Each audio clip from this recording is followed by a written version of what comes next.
Right on there.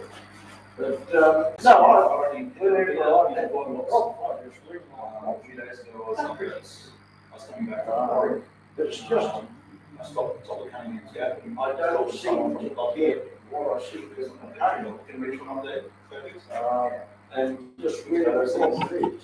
Whether it's within my house, whether it's rear load, rear lines, or what. So that's not how it works. It's hard wire.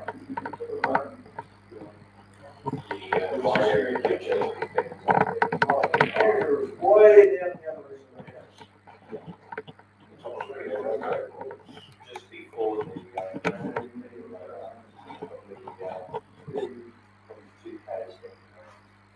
TVs basically in the same room, the kitchen's there, with the dining room. So I was going out and found it. But it seems to have trouble. That was good. Yeah, you got to say what's better. Morning. That's all better. That's all. Yeah, I was like, First I thing was shop shop everything and go, and then I said, before I go, and I said, probably go home Friday on Saturday. He said, I'll go again. There he is. did you make Jerry? Yeah. So I think He was on working this afternoon, yeah. He called on the Well, I've got problems with the What's the other radio? I just thought that along to see if anybody has a program or What What I work, this is my role. We're just finished using these. We've got the boxes of boxes How of. can I attach a bit of wire on Wi-Fi? So we've gone to digital. So Because obviously I'm friends with the comms guys on the I one use- side that I work, and I thought, well, if I can reprogram it, I can get a program. So you've got one. just They're by VHF, yeah. down to the entry. VHF, Yeah, yes. And at the entry, I've got the Wi-Fi distributor. And they problems uses these two. So I had no problem. It's exactly the same as he got it. The old one. They set it up. See, So the the Wi-Fi 8100. If you take the battery, you probably got the frequency.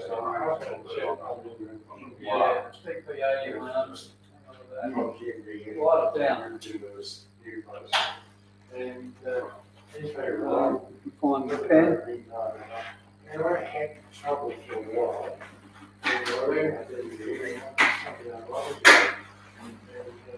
So you have a good day, Sandy? yeah, I just wish I was there earlier looking at the photos, but there was more there, it would have been great. What time did you I was the last one, trying to get there. 12:30, 1 o'clock. Starting to get ready to leave. Oh. Yeah, that was real good. Did you get to see, Scott's microwave? No, that is gone. That's, I saw the photos on it. But I got to see the trailer.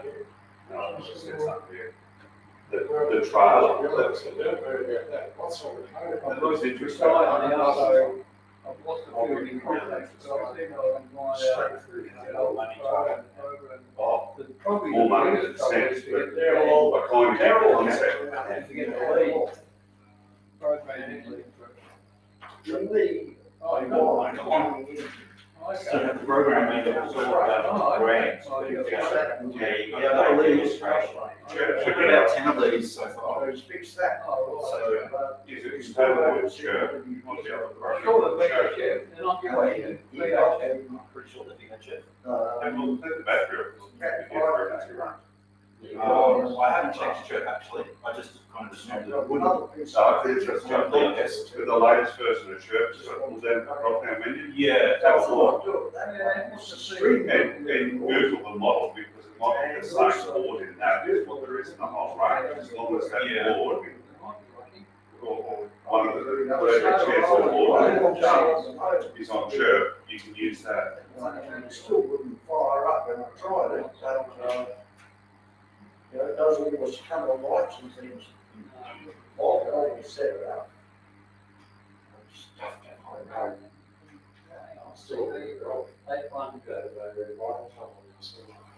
maybe 127, you said. I'll tell you 100 on the front, and that'll just be the generic model range, and 20 will be its Yeah, 20 latest. will be, I'll write it down, I'll face it up when I get home. Well, I write it down on the gas. Well, it's taxi, so. Yeah, we've got boxes and boxes of handheld and the ones that come out of the trunks. So, get them reprogrammed, I'm happy to get some of them. Yeah, that should be an easy to reprogram, that's pretty, they make it really good stable right here. The only trouble with the takes on the narrow It's band. very narrow, yeah. That's what I said, you think it, on the glass. When you use narrow band radio and wide band, it sounds very low down. Yeah. Very good. Pretty good on side, we've just got, mobile repeaters, yeah. They're talking to each other, so. Correct, Yeah. yeah, and the repeaters aren't really that far apart. We've just got some trails that can move around from bit to bit.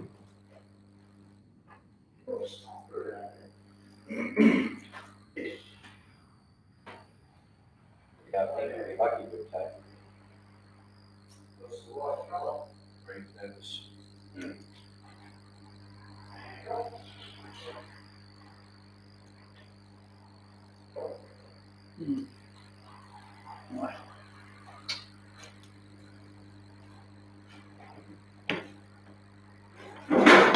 Spell it wrong, that's wrong.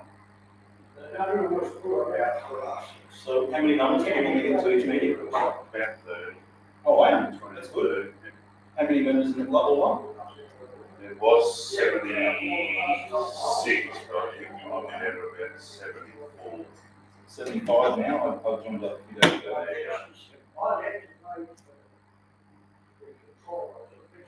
Yeah, it's got a lot of interest this year.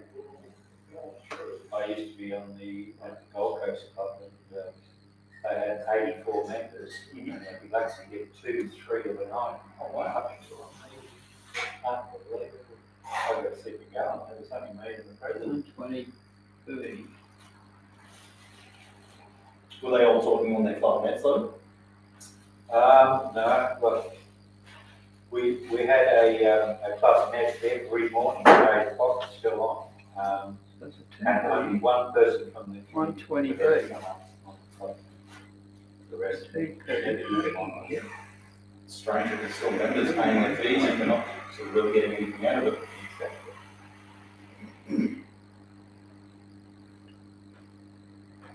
It's a gun, but we've sort of got to be a member to keep your license.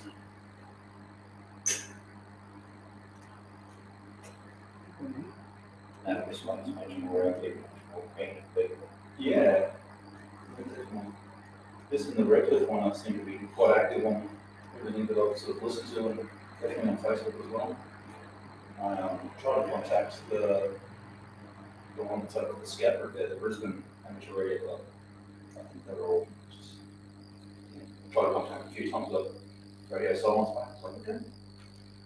Somewhere else. We've got one member here that's also a member there, Darryl.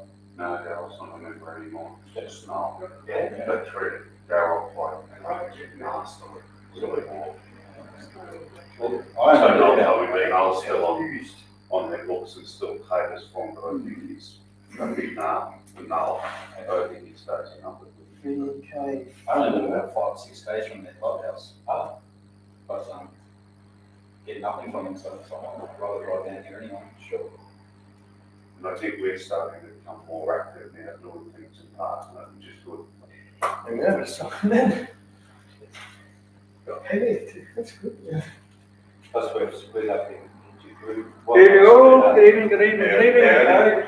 Hey, sir. There you go. Yeah. This section. Yeah. The HF section. Yeah, it's good. Not everyone. Plus the model, so BHF, BHF. and UH. How's it going, Phil? You know what that is? One of those, Lightning detectors? yeah, I smoked it. With a lightning strike? No, No. With the kettle, you spilt your tea on it. I put 13.8 volts into it. How much? 13.8, it's supposed to have 5 volts. Oh. And literally smoked. Every machine's a smoke machine, you can operate long enough. So you're gonna put it in for a warranty claim.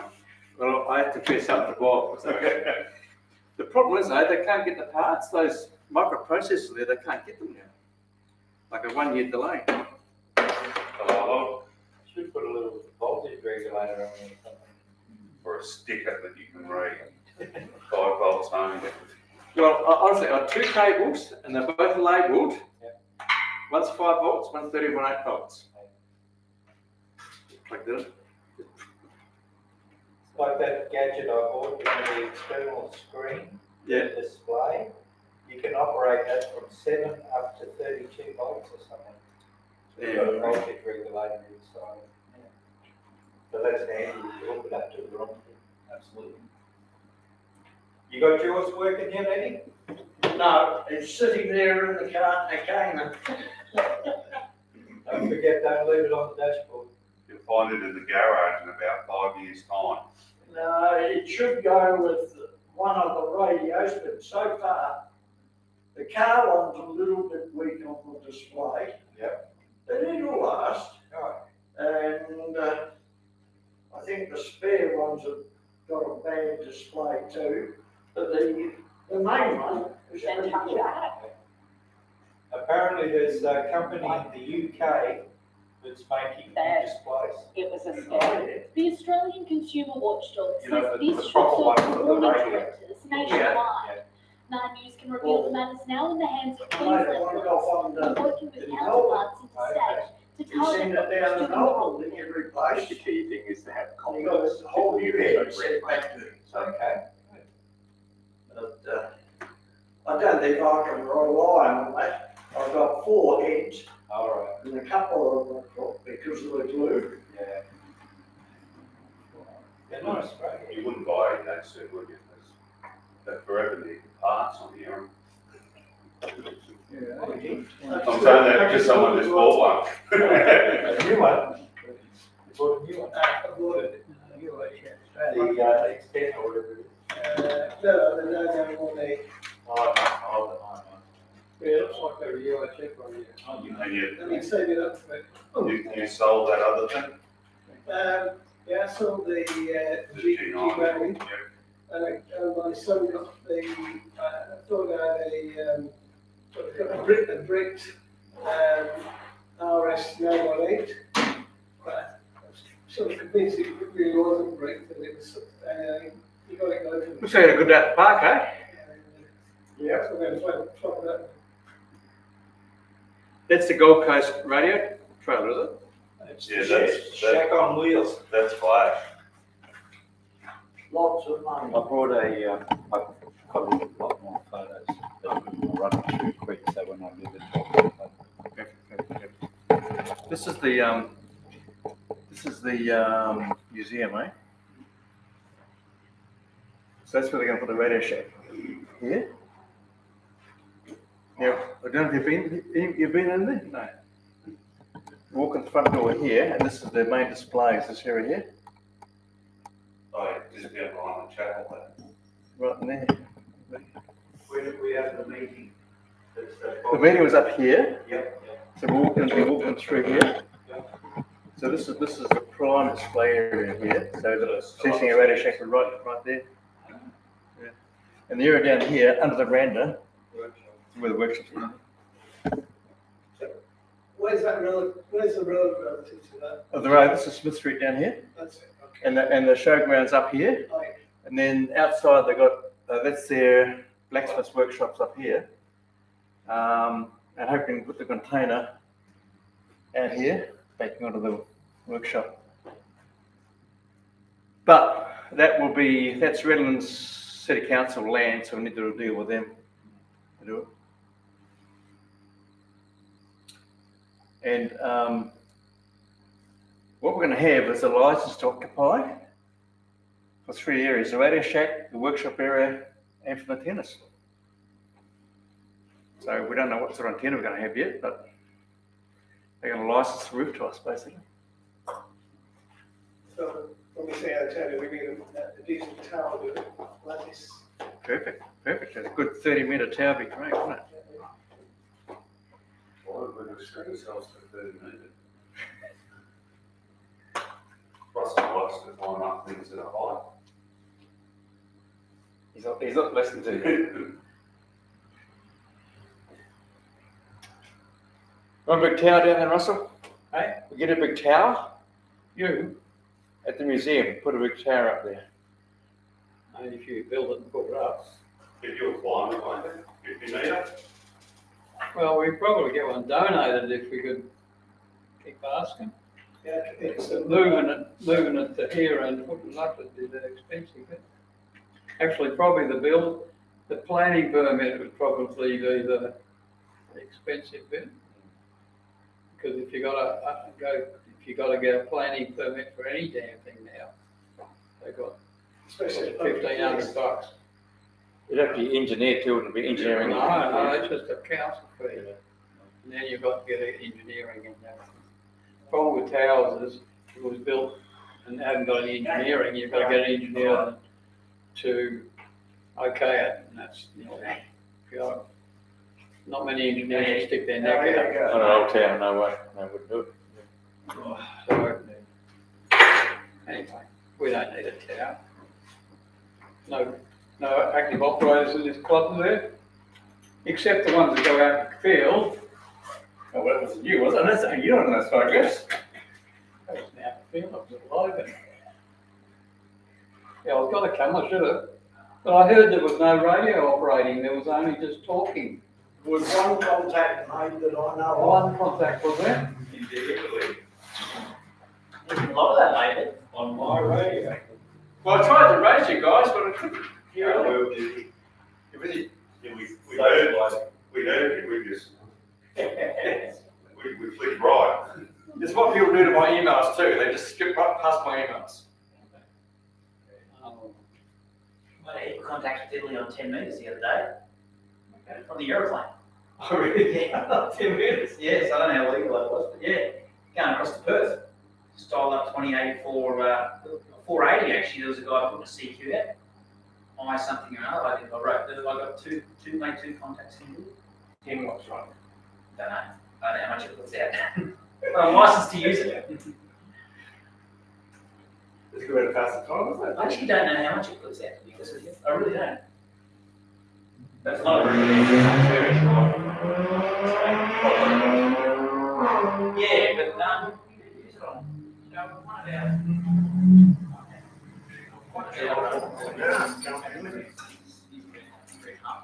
Yeah, buddy. Hello, Bill. Yeah. Nice. Others.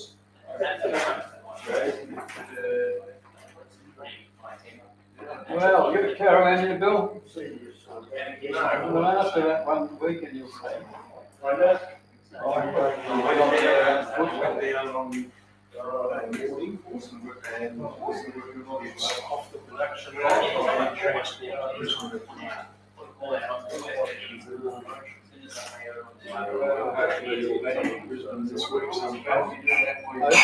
think you find a truck to put it on. It's a bit short at the moment. They'd have to have some screen, wouldn't they? Trucks coming up this way, stick it on. So, I'll go, ours see where she's. Right, so it's got the name on it, hasn't it?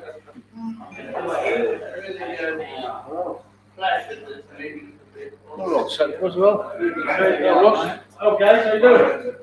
Anyway, so, That's all I have, like, I'm pretty good pal bloke, you know how it is. It's about my bedtime now. I'm keeping. Yeah, I've just got a organise some guys. Well, good. Everybody take you. What else? Peter, you good for there? In the morning. Yeah, no, because over in the street, yeah.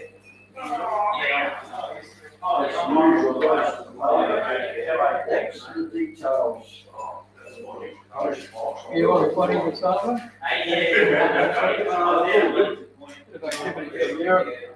Your Italians and Frenchies, and that problem. I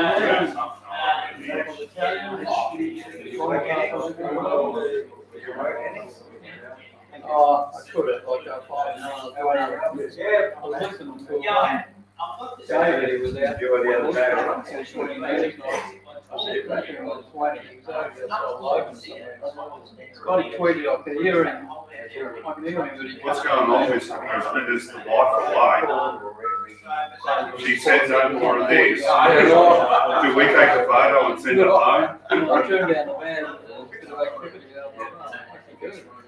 Yeah, she, don't get talking to him, and she catches me up in trouble. You can't talk to her, you get a conversation with her. Yeah. Say hello, yeah. Hey, Mr. President. Yeah. We've got a busy agenda tonight. Good. When Phil said, oh, Just some of the, health things. That was really good, Steve, mate. Yeah, it was good. Think you on I kept it on, Phil? That's right. Hey? You take it for Okay, what do you got for an area? Yeah. Stick a bit of wire up on the tree. Hey? No trees, oh, yeah, good.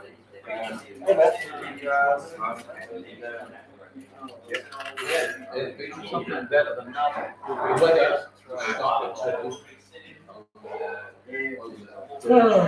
Evening. All right. Start the road.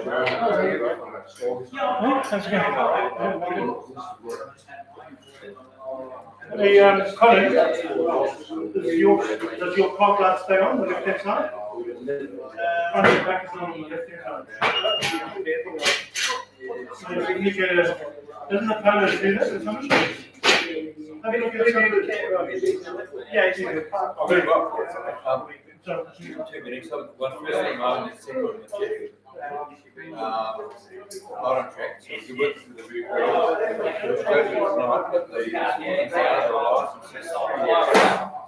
So we'll be licensed to use the radio shack. Yeah, this looks serious. And room. We're not having an exam, are we? And the roof space. I don't think very good after hours.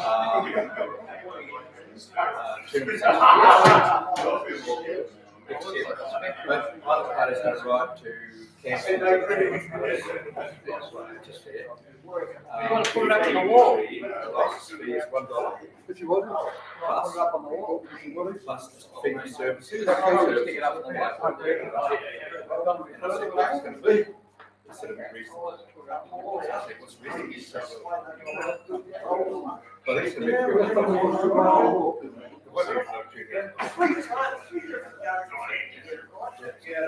because they got to sell their members as well. So he's got away with the big agreement, people are going to crack out of it. Breaking down in other areas.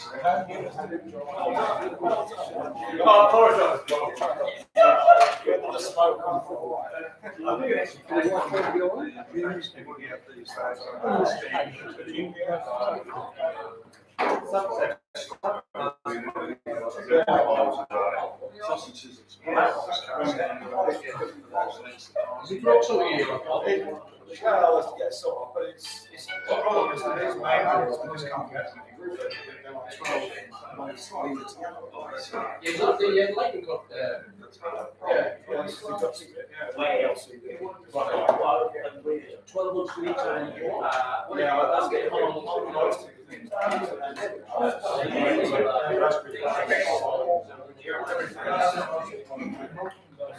Outstanding secret underneath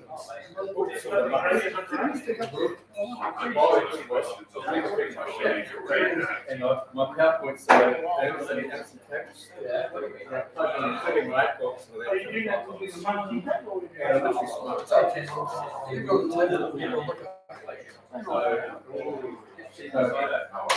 I'll pay you on the website.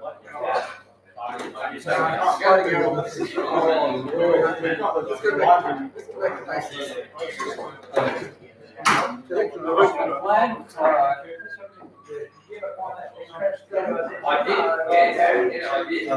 So we're busy. And then,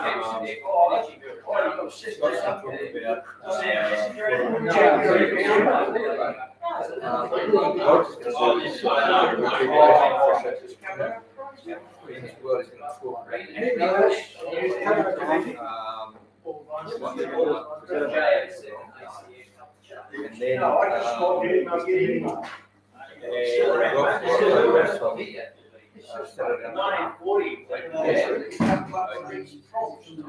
Plus,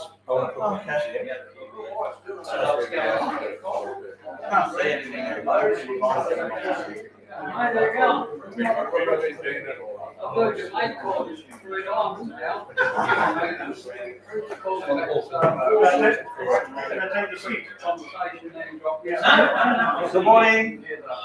Good evening.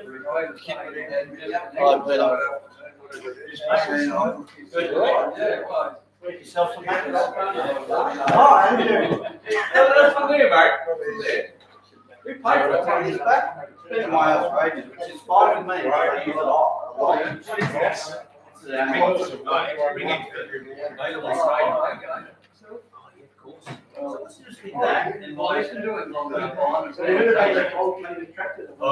Sometimes easy to do.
Crazy to get into this.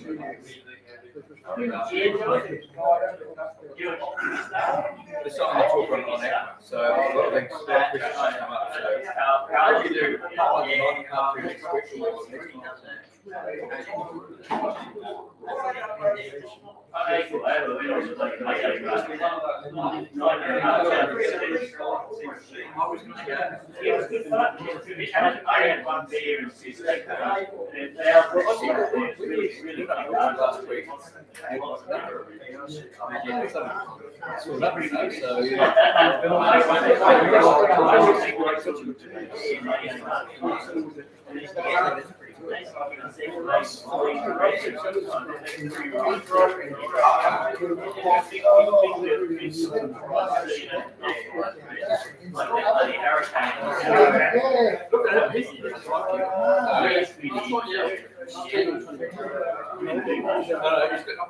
He's got 2 gigs tonight.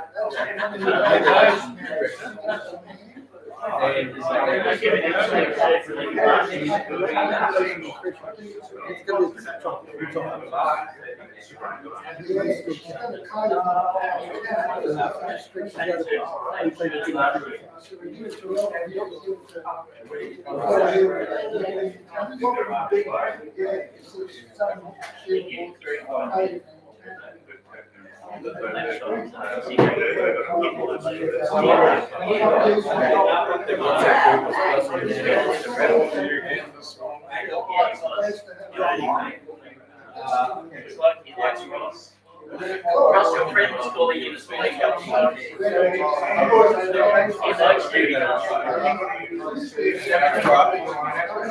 I said to him, I don't know, email.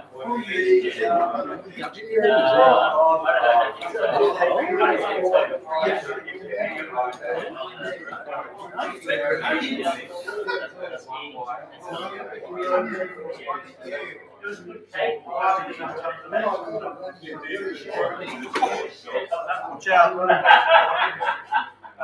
What do you use it for?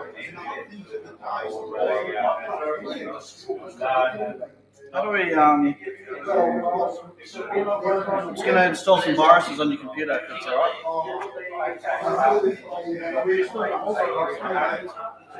There's a problem. I'll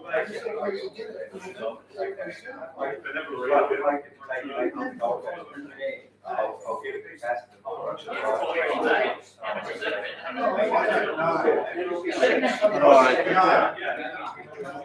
Is this Windows 11?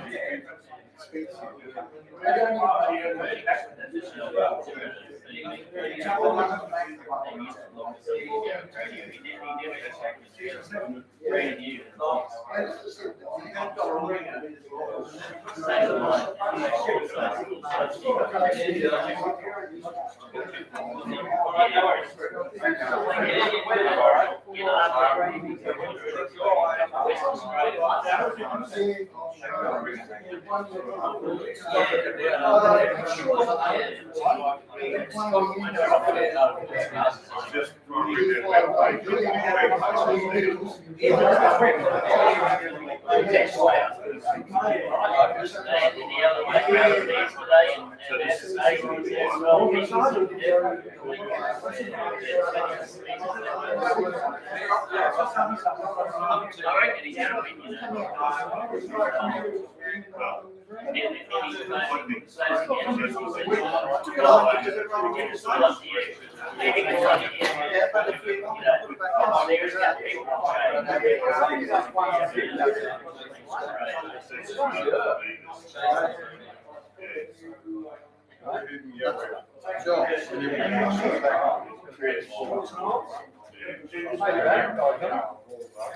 I don't know.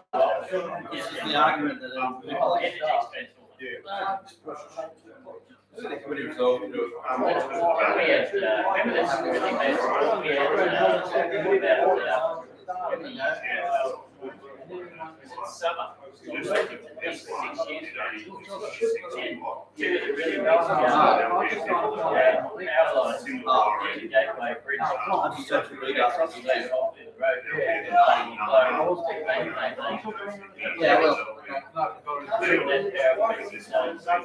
well, now I'm going to the only one that ends in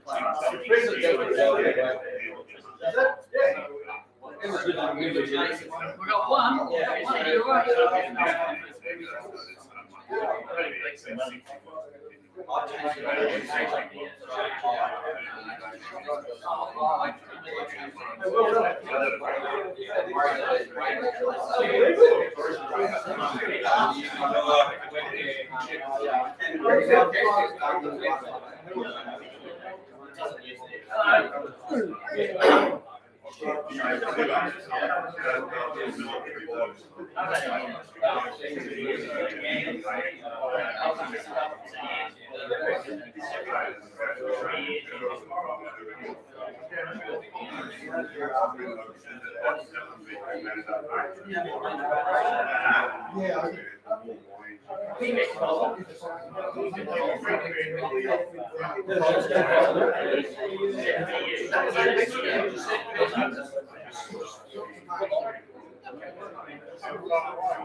We've got it that way.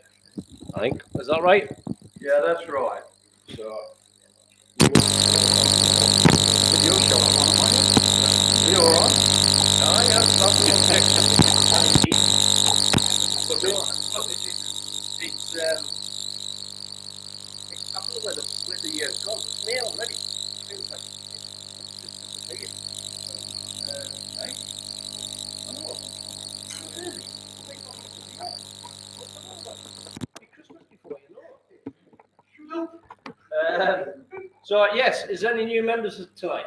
Anybody new that we don't know? Oh, hello. How you doing, mate? Stand up, tell us your name, and if you've got a call sign, tell us a wee bit about yourself. If you're doing anything. Jason, call signs BK4 OBI. Yep. I've just moved recently from Birkdale over to Rochdale, so I'm not actually in Redlands or Bay Area anymore, but close enough. Aye. Had my license 3 or 4 weeks. Oh, really? Good on you, mate. Welcome. We heard you on yesterday. Yes, the last few days, today I was up at Springbrook talking to some Oh, that was people. today, yeah, Russell. A few days ago, I was talking to a couple of people here. I was up at Cunningham's Gap, just running 5 blocks with my handheld, just seeing how far I can get into a reader. Yeah. I like to do a lot of mobile work, and I do a lot of hiking and hunting, so I'm always out in the field. So, sober is sort of really What sort of things you like to hunt? Pardon? What sort of things you like to hunt? Pigs? Pigs mostly, yeah. My family's got a couple of properties out west, so. Yeah, I'll do a bit of hunting myself out west as well. Jason, what's your call sign again? VK4 OBI. Oh, That's what I heard you. I think it was a Navy, one Navy. Oscar Bravo India. Yeah. Correct. Navy, one Navy. Welcome. Hi, welcome, mate. Nice to meet you. Okay, we've got a fun-filled, packed night tonight. We've got Scott doing a bit of a talk about portable operations. Roger's going to talk about the ACMA, and Ralph talking about the BDARS Day in the Park. So that's pretty good. There's somebody else coming in there. So I think we'll kick off with Roger doing a bit of our usual regulations refresher. Can I have the thing, please? So I've got a challenge for you just right up tonight. We're talking about call signs. So I'd like you to turn to the person alongside you while I'm getting myself hooked up and tell them why you appreciate having a call sign. If you haven't got a call sign, just tell that person in a few words, a couple of sentences, why you would appreciate having a call sign.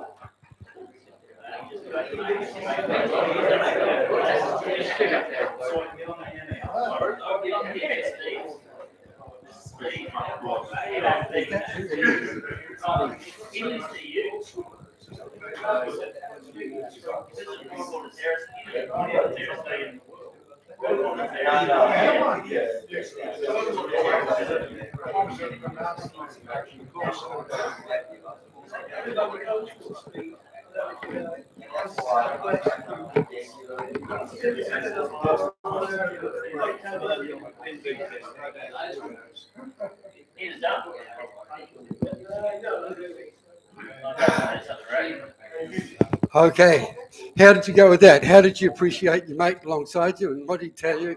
And hopefully it was all some good things, right?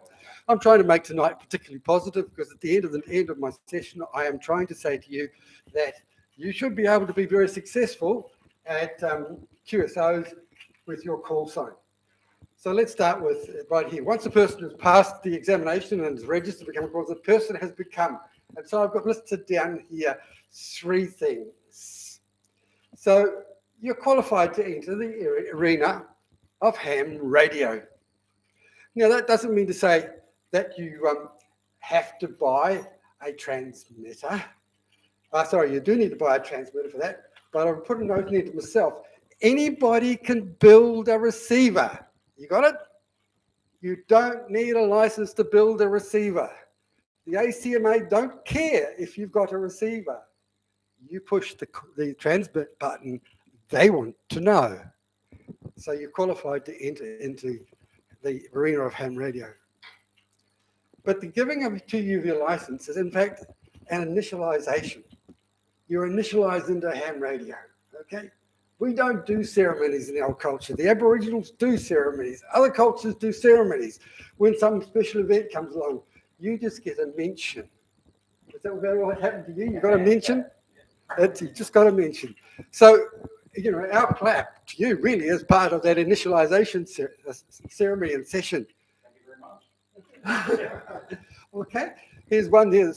It's not just, well, let me shake your hand, mate, and introduce you to ham radio. No, it's more than that. Okay, you've been inducted, if you want to look at it that way. You've done your induction course. If you want to put it another way, it's your coming of age. You're old enough. You're mature enough. Okay. Now let me take you to the third point. You are the only person in the world with that call sign. Did you realize that? The only person in the world with that call sign. Nobody else can take it away from you. Now, I don't like the notion of that I read to us sometimes saying, you're very special, you're the only special person in the world. That kind of thing frightens me a little bit. But you are, in a sense, special because your call sign is so unique. Okay? So I'm going to encourage you. Oh, wrong button. This button. So what's in a call sign? A call sign is you. Now, that's a big phrase, isn't it? Call sign embodies who you are. These are big words. Especially if you stop and think about what it means. Eddie, I want you to pronounce that one on number 3. What's that word in brackets? How do you pronounce that, Roger?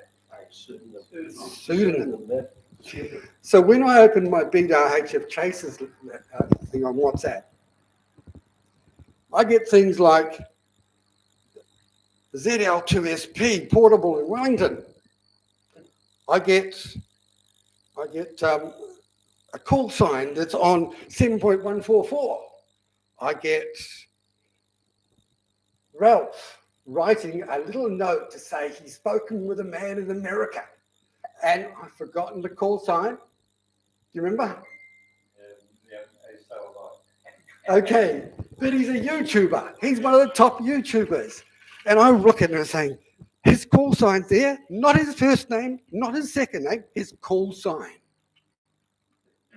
In the internet world, in the ham radio world, your call sign is who you're identified with, okay? And it's going to embody who you are. I'll go more into that in a minute. The call sign gives an anonymity. Is that how you say that word? Anonymous? I want the adjective form. To the first name, physical name, it's a pseudonym, okay? You become known by your call sign. I've just indicated something of that from some of these WhatsApp applications. The call sign also transfers your persona to the theatrical stage of ham radio, the play space, right? And when I say that, what am I saying? I'm saying a lot more than what you probably realized. No, I don't want to go there just yet. I've got to go back here. The call sign transfers your persona to the theatrical stage. It means that you can have a dual personality, if you like. You can be one person with a call sign, you can be with the other one, right? It doesn't matter. We will know you by your call sign. Your personality will be by your call sign. Who you are will be via your call sign. It makes that little special thing about yourself. Right. So when I walk up to you and say, how long is this cable? Mark, shake my hand, man. Right. When I shake Mark's hand, there is a large number of subconscious, unconscious questions that we ask about each other, right? There's immediate appeal to his friendly nature, his generous side. If I use the word love, I don't mean it in one context, I mean it in another. Also. You know? All right? It's really a wrong word to use publicly, isn't it, Mark? But, you know, there's that appeal there. So, the same deal. When I go, CQ, DX or CQ something, it's cool. I'm still asking those questions. It's called, you the hearer, the listener to my CQ, is going to sit down and say, do I really want to reach for my microphone? Does he sound that great? Can I trust this guy? Can I talk with him and not get caught up in a rough conversation? You understand where I'm going with this? And so if you find yourself always getting answered, you can give yourself a pat on the back because your persona, your way you're presenting yourself, you're winning. If the people are out there listening and they're not answering you, Answer me this one, Roger. hey, Today, a guy was calling CQ on 10 metres. I responded, and he said, "Oh, I'm sorry, it's frequencies and use." All right, see you later. all right. I was like, well, is that BK4 No, I don't remember who it was. I thought it was pretty funny. I've never heard that before. I reckon that's hilarious. But look, you can always have that excuse. Look, my wife's calling me for dinner, can't you? Isn't it? There's a number of other ones I don't suggest. Why did I bring you to this guy? Simply to play a couple of seconds of his YouTube. Hello, audience worldwide. I'm Dave Kessler, amateur radio call sign KE0OG, here with another episode of Ask. Right. Did you hear his voice? Did you hear his personality? Did you hear what he wanted to say? Did you hear it clearly? Did you hear it slowly enough so that you could get it all in one mental thought? And then you've got the point that I want to make about this particular. Damn yank. Well done. All right. Let's do the next one.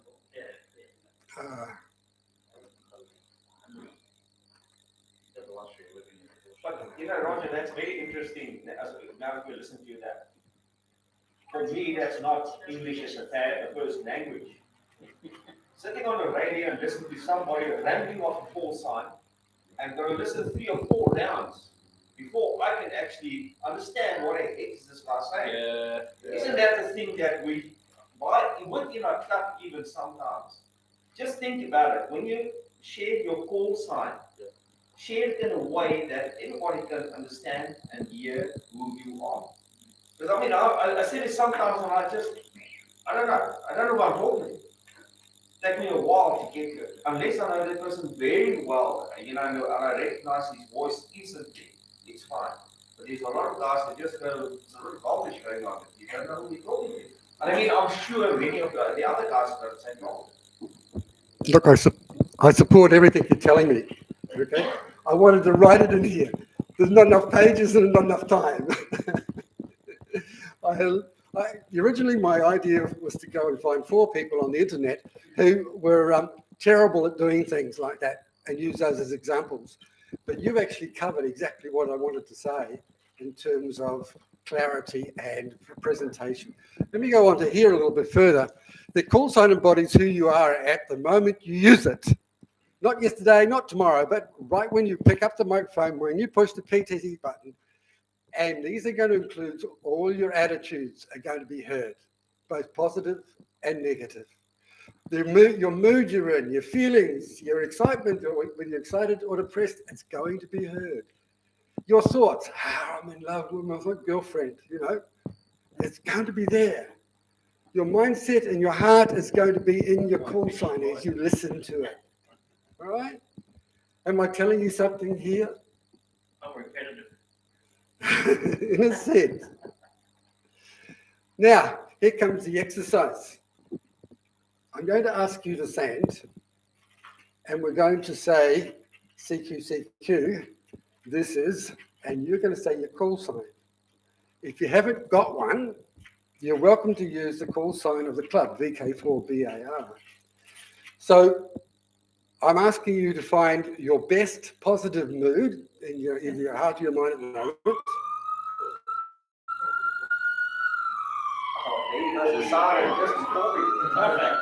Just in time.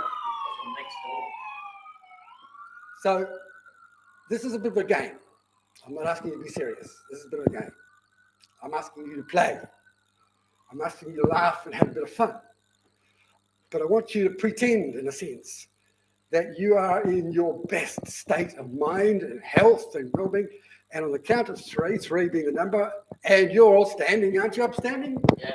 Come on, I can see the champagne. I can see the champagne glass. I can see it pouring the champagne here for a celebration, because this is what it is. All right, if you can, please stand. Okay, stretch your legs just a little bit. And we're going to say CQ, CQ. You're saying it to yourself. All right, you're celebrating yourself. You're celebrating your own call sign. If you want to, you can swap call signs with your mate alongside you and say it to that if you wish. But I got your frown, Mark. It's unusual, isn't it? It definitely is unusual. Okay, but let's do this on the count of three. Ready? 1, 2, CQ, CQ, CQ. This is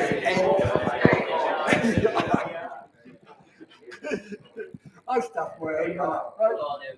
Sit down, please. That's a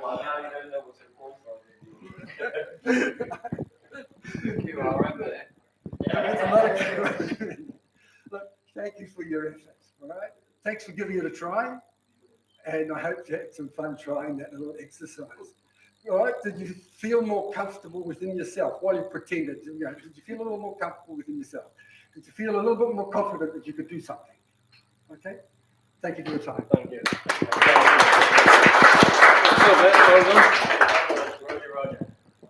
Roger.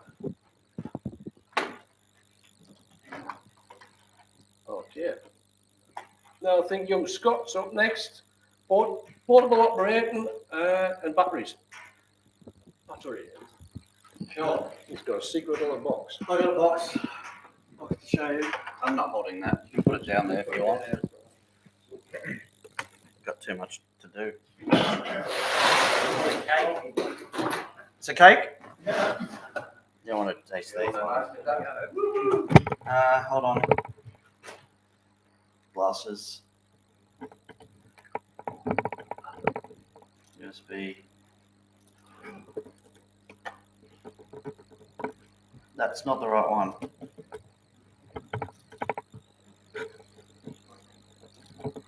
Okay, so we're going to have a look at batteries. I'm not an expert on batteries. I'm not an engineer, but this is what I've discovered. Also, so I'm going to have a talk about tiny batteries. My mission is backpacking, portable, small, lightweight hiking trips, or jumping out of the car and walking into the bush and operating from there. That's different to caravanning, where you might have a 100 amp hour big lithium battery or something, or 4 of them, and a solar array on the roof and whatever. That's a different topic. So we're going to have a look at a few options we've got here. Where do we start? Okay, so let's have a look at some numbers. This is going to be hard to see. I might use the whiteboard as well at some point, because I like doing that. This is my little radio, the Golf 90. What you're looking for when you want to choose a battery is a couple of things. The required supply voltage, particularly the maximum, and how much current it's going to use. And this changes a lot. Just about all of our gear is 12 volt, right? 99% of it will run on 12 volt. But what does that mean? For this particular radio, that means 10.5 to 16.5 volts, which is a pretty good range. It'll go down to about 8 volts and still transmit. Remember those numbers, we'll come back to that later. So the top end of that one is 16.5.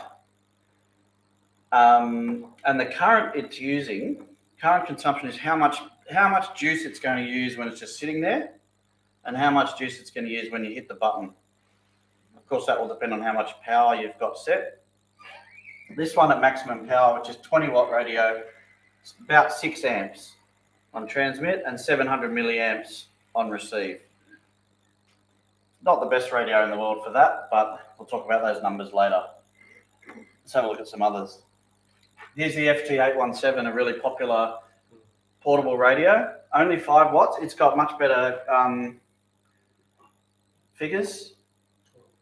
2 amps maximum on transmit, but it's only 5 watts. Okay, so you're going to get, a battery will last longer with this radio, but you're only putting out 5 watts. This is the relationship we're looking at here. On receive, 450 milliamps.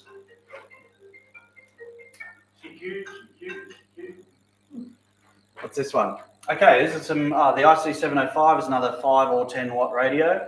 On 10 watts, about 3 amps. On receive, 300 milliamps.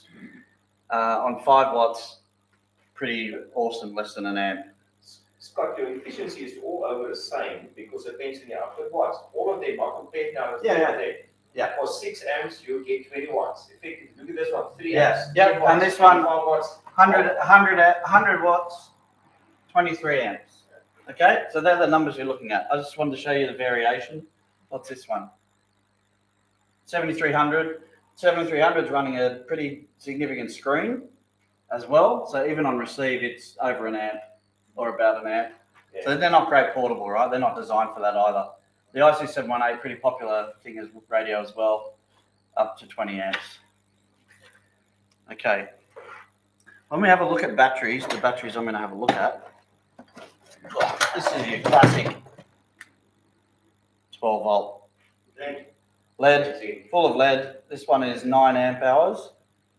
It also says 20 hours on it, whatever that means, because you don't know what you're powering. And so that's a typical 12 volt battery. How much does that one weigh? I don't know. About that much. You can come and try it out later. I didn't weigh them. The numbers that you're looking for on these batteries are the amp hours. So this one's 5 amp hours or 5,000 milliamp hours. And also the discharge rate. So this is a LiPo battery, a lithium polymer. The number 50C, the discharge rate, which you see, that's how fast it can dump power or dump current out of the battery. Now, Russell, remember we tried one of my little batteries on your 706 and it didn't work. That's because of this. This little battery here is only a maximum of 15. It's 15C. And your radio is looking for 20 amps or something. And that's why that didn't work. But it works fine on my little radios. Whereas this battery is a 50. So it probably would have worked, I think. We'll see. Anyway.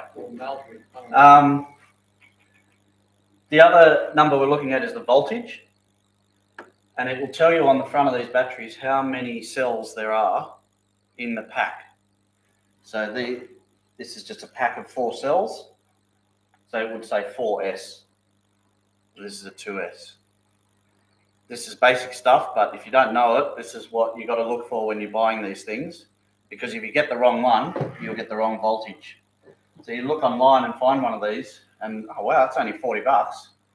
Chances are it's the wrong size. So the way that's worked out is, well, it's with a lithium. Actually, I might have it on here. Did I put it on the slide? Oh, there's another one. I don't know, just another picture. Here we go. A LiPo battery, lithium polymer, is 3.7 volts per cell.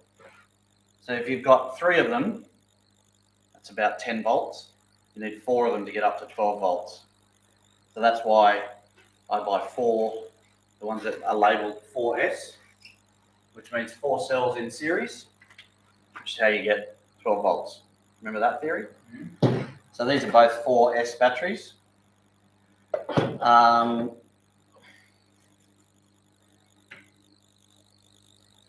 am I going with this? I'm going to rush through a few of these things because this topic could go forever, but anyway, we're just going to go basics. Once you get away from these heavy batteries, there's 2 popular lithium battery types. One of them is the lithium polymer, which is these ones, LiPos. And the other one is the lithium ferrite or LiPo batteries. They're better because they're 3.2 volts per cell. which when you multiply that by 4, you get 12.8 volts, which is a maximum of 14 volts, which is well within the range of the battery operating that we looked at on all those specs. So you can just plug that in to your radio and it should work. Question? I just wanted to know, the voltage at the end, like the total voltage that you have in your battery, depends on how charged the battery is. Yes. That's good, yeah. So when this is fully charged, it's going to read at about 14.4. When these LiPos are fully charged, because they're 3.7, maximum 4.2 volts per cell, 4 times that is 14.8, but the maximum charge is above 16 volts, which is too much for a lot of radios. Now, the problem is, one of the problems, hopefully this is getting easier, it's really quite hard to find these batteries unless you live in America, and you can't ship them very easily. And you can buy them in big sizes for caravans and whatnot, but get little baby ones like this, I haven't been able to find them very easily. Scott, just wondering, those, are they made up of the 18650 cells? No, these ones are flat. Yeah. So the 18650s, what are they LiPo? They could be either. Right. They could be either. Yeah. So Alibaba will sell the cells and It's the price difference. You can build it. Yeah. Yeah.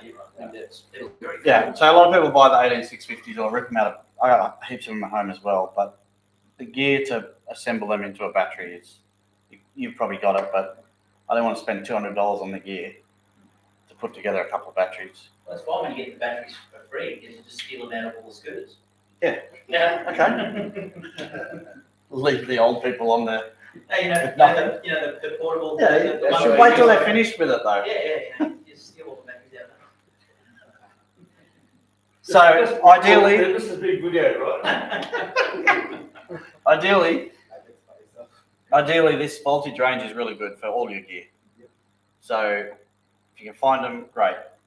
There's talk about these batteries not being safe. They blow up, etc., but they only do that if there's a short. Airplane guys will know all about this stuff. Yeah, you're not allowed to drop your phone and pick it up on an airplane anymore. Yeah. So you do have to be careful with them, but I've never had a problem. Anyway, use it at your own risk.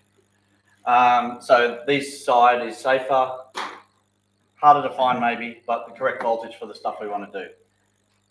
Now I use these with the G90 and I plug it straight in, and it's because, remember that first slide, it was okay with 16.5 volts, but not all these guys are. So this is 13.8 volts plus or minus 15%, which is about 15.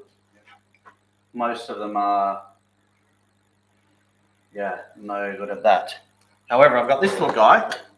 This is my little QCX Mini, it's called. It's a 40 meter transceiver. He needs exactly 12 volts. So it's not as tolerant. Yeah, but this consumption on this guy is 70 something milliamps. And so he'll run for 40 hours on this battery easily. Not that I need to do that. More questions? I'm not an expert, but go on. Just a statement, you can get these little chargers that charge into a Specific voltage, yeah. Yeah, so you can charge it to less, which is also what I do. But then the other way to get around this is to use a buck converter, which is what this guy is. Okay, it's just a cheap $15 eBay gadget, which takes an input voltage of up to 40 volts, I think, drops it down to something that you set. Doesn't cost much, but it's something else to carry. But it gives you a constant voltage, constant current if you want it that way. Yeah, pretty handy in a 3D printed case. Yeah, so I think I've got a picture of those. There we go. You have to be careful buying these though. So, and it's the current. The current is the issue again. So you can get an El Cheapo from eBay for $5 or less. It'll do 35 volts and bring it down to as low as 1.2 volts. Perfect, that's what we need. But output current, yeah, or less, nothing. So you need a 20 amp one or maybe more if you can get it. So that's this one. So a bit more, but you've got to make sure you get one that'll handle the current if you want to use that. And one of the main reasons you might want to use this is that you've already got some of these batteries at home, which are these guys, which you plug into your drills. So these are 6S batteries, 6 cells. So they are 3.2 or whatever times 6, which is nominally 18 volts, but at full charge is over 20. So you need, if you're going to do this, you need one of these guys to bring that down to 12 or 13 volts. Is this all making sense? So these are cool. You've already got these maybe, which means you've already got a charger as well, which is also another expensive component. And you've got a friend with a 3D printer who can make the little adapter, and that goes on there. We've got this other one, which is a Stanley one. And that just clips on there and plugs in. So I use those a lot as well. Yeah, the handiest part about these is you've already got it, right? So, and it's pretty small and light. They're only 2 amp hours, those ones, so that will last 45 to 50 minutes with my radio. With a Zigu. Yeah, yeah. So, what did it say, about 6 to 8 amps? I think it said 8 amps on transmit. 6, and then you've got to work out how much you're transmitting. You don't sit there talking the whole time. About a third maybe, or less, a quarter, maybe a tenth. I don't know. So then you can work out how much that adds up to. So if you've got what's this one? This is a 6 amp hour battery. I'm not going to get 6 hours out of this for 6 amps. But sideband, so it's only on peaks that draws that much current. That's true. And you're not talking the whole time, right? You're talking at the very most half the time, but more likely than not, you're not. It's probably more like less than a quarter. So out of 6 amps, I get over 2 hours, maybe 2.5 for that radio. With this little guy, it'll run for days. Yeah, so you can, this one's 4. An hour and a half maybe. So it depends what your mission is. I get bored after 2 or 3 hours, so it's very unlikely for me to need to change batteries in the middle of a session. But sometimes you might want to park your caravan and go sit at a picnic table and be there all day. It just depends. You have to think about what your goals are with that. Yeah. Now, any questions? What are your questions? So, what is the website your 3D printing patents of? What's it called? Thingiverse. Thingiverse. So, are there Thingiverse patents for every possible drill battery? There are. Okay. Yeah, most of the popular Doesn't matter, ones. we got Bosch and Milwaukee. So I know Dave Thurston, who was out today, someone was called. He's using one of these as well for his Milwaukee, yeah. So they look similar to this, but it's different. So you can also get a 3D print that will change one of these batteries into one of these batteries. So you can then plug this into a Ryobi, that sort of thing. So that's, anyway, that's a different topic. What have we got here? Chargers. Let's have a look at chargers. Now, it's important when these things are charging that the 4 cells are in balance. So you can't just plug this into a power outlet or whatever. You need a specific charger, which is another expense. I think this was about 40 or 50 bucks, and this is a cheap one. So you plug in the power part, which is this guy. I don't know what you call it. So that's where the juice happens. And then it's got another connector here, which has a lead going to each one of the cells. And the charger will monitor that and make sure that it's all charged in balance. Battery management system. Yeah, So you have to, you plug both of them in and away you go that way. So every battery has that. Yeah, you can't just plug it in and away you go. I also got this little guy, which is, I'll show you this. He is just a tiny little battery tester meter. It's loud. Don't have my glasses on.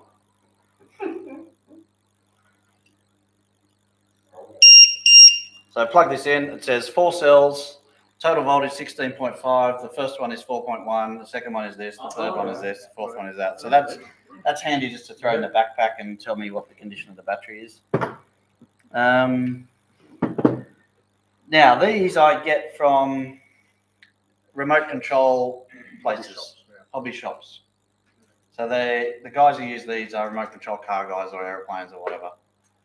That's the most common place for them anyway. If anyone has better places, let me know. Pricing, I don't know.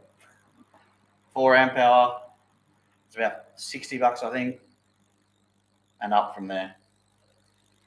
Pretty expensive, but you also get a lot better juice out of these. And I don't know what the maths is or the science behind this, but these lead acids, it says 9 amp hours. It's really a 4.5 amp hour. It's really a 50% battery, the lead acid. You can't use more than that. Whereas these are more like 80% maybe, 3/4 or more. So it's got, you're talking about the notion of cycles, deep cycles. No, the actual, like it says it's 4 amp hour, but you won't get 4 amp hours out of it. You'll get maybe 3.2 or something from this. But out of this 9 amp hour one, you won't get more than 4.5. You won't get more than. Your voltage drop down rate is much quicker Yeah. than what it is on these lithium. Yeah. That will maintain a longer voltage before it starts dropping off. And that is then based on a particular voltage level where that amp hours in Connectors, these will come because they're from remote control cars and things, they'll come with a particular type of connector which you can use. However you do it, you're going to have to either clip off the ends of these and put your own connectors on, or do the same at your radio end, or both. I use these power pole things, which are pretty popular and common all around the place. So when I buy this, I clip it off and put these on. But you just got to find a way that works, find a system that works for you. And then these leads end up doing the same. So that's a little lead that can go in this guy and various other things as well.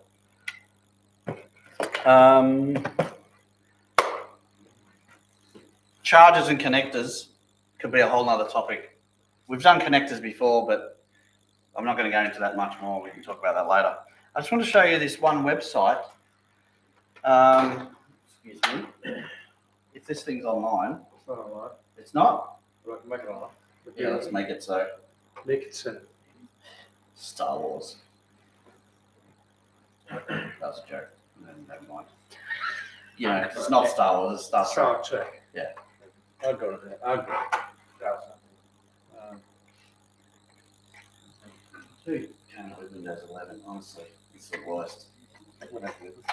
This is not Windows 11? Oh, well, I still don't know how to drive it.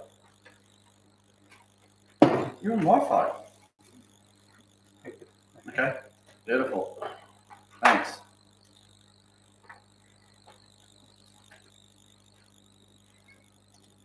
Have we got time to have a look at batteries? Just quick. Let's have a quick look at, so these are the good ones. LIFE is what you're trying to find, what I'm trying to find. Let's see what they've actually got. Is that the same as Life Pro as well? Yeah, yeah. So when you look at, yeah, it's just shortened. Yeah. Maybe like hobby batteries, aren't they? No. Yeah, most of these would be for remote control cars, like or planes or whatever. Yeah, drones and stuff. Yeah, and you can see there's tiny ones. So So here's a good example. This is 30 bucks, 2.1 amp hours, but when you look at, it's only a 3S, right? So that's not enough for it to get 12 volts. Here's a 12 volt one, 4.2 milliamp hours for 70 bucks. Okay, that's all right. Anyway, that's not what I was going to show you, but hamalert.org. Hamalert.org. See if that works. Oh yeah, okay, here we go. Okay, 4MGL. 5 stars. Sorry. Pardon? I saw your price with 5 stars. Yes, that's it. Save, never. Okay, now what this website does, you might know about cluster websites, spotting websites, websites that resubmit information about who's on the radio at any particular time. So it could be a Summits on the Air thing, or it could be DX Cluster, I think is one. What's the one you use? RBN? BK Spotter. BK Spotter. What's the one that has the map on it? PK something. PSK Reporter, that's it. All of those. This will let you set triggers based on various things, and then it will send that to your phone. So destinations is where you want it to go. So let's have a quick look in there. We'll go backwards. Could be an email. Could be the app, which is where I've got mine going. That's the easiest way I find. So once you've got the app on and installed it and link it up, and then you can get it to SMS you and that sort of thing as well. Scott, is that what you used and then pop it across the WhatsApp? This is one of them. Yep. Yep. So under triggers, I can't actually show you this working, but so let's say, let's have a look at this Parks one. Whenever there's someone operating in the VK Parks on the Air program or VKFF, which is a different parks program, it sends it via the app to me. And that's just a name that I put on it. Simple as that. That's parks activation. Yep. Yeah. And that's worldwide. Yeah. Oh, blow, you must be busy. Well, it's only VK or VKFF, right? Okay. So if I had another one, Okay. and let's say I'm traveling to France, I can say, okay, let's go new. The condition is islands on the air or summits. That's the one. That's the one. Islands on the air. Let's go park. That's Russell's one. And let's say the park division is, I'm going to, what did I say, France, so that's going to be F something. And any call sign, send it via the app. And then you get a bring on your phone that somebody is using that. Somebody is activating a park in whatever. I put a couple of call signs in here. So let's say, okay, we got our favorite friend YouTuber, Peter, VK3YE, and we want to talk to him, but we never know when he's online or when he's working on the radio. I don't know what the term is. Yeah, so we can stalk him.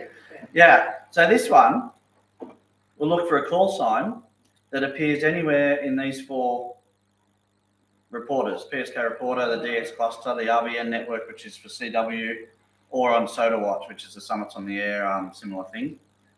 And then send me that. Could be useful for you. I've got another one for Summits, but I've only included the Aussie ones and New Zealand. Oh, hang on. Can't show, it doesn't show me what I've got selected. Oh, there they are. Yeah, so I've got all the VKs and New Zealand, I think. Yeah. Could be handy. No excuse for missing the. No. So then I might get one of these, and then I'll jump on the radio and oh yeah, there he is, and then that's when I'll send out a thing saying to the WhatsApp.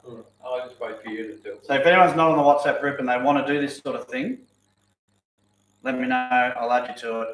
What I send out is leads for contacts.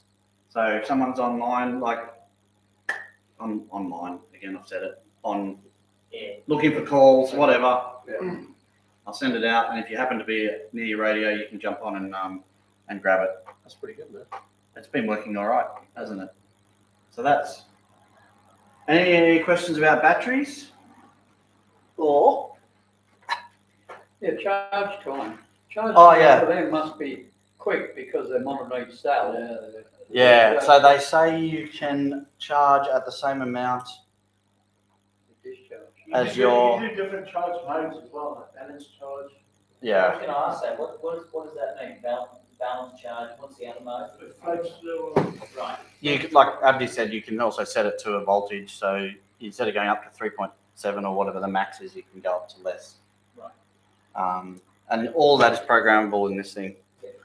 And drill batteries must just charge at a very slow rate so they don't overcharge cells. Yeah, and they don't care if it breaks, right? They don't care if you ruin it by charging it 50 times. You don't have to charge your battery, or do you have to just do it? I just charge them by using them. The King, like say King's Captain stores, are sell the Life Pros, you know, the big 100 amperes and stuff like that. And Right. they're really light as well. They're Yeah. really pretty good. I know, I've got Yeah. a couple of friends that make. But what are they charging for $400 or $500 for them? If you go to the King's, I don't know if you Yeah. know that. I'll have a look later. I'll have a look later. It's about, Yeah. I think it's about 300. Yeah, okay. 372 for the. Yeah. For one station. The road trip. Come and have a Also same sort of price.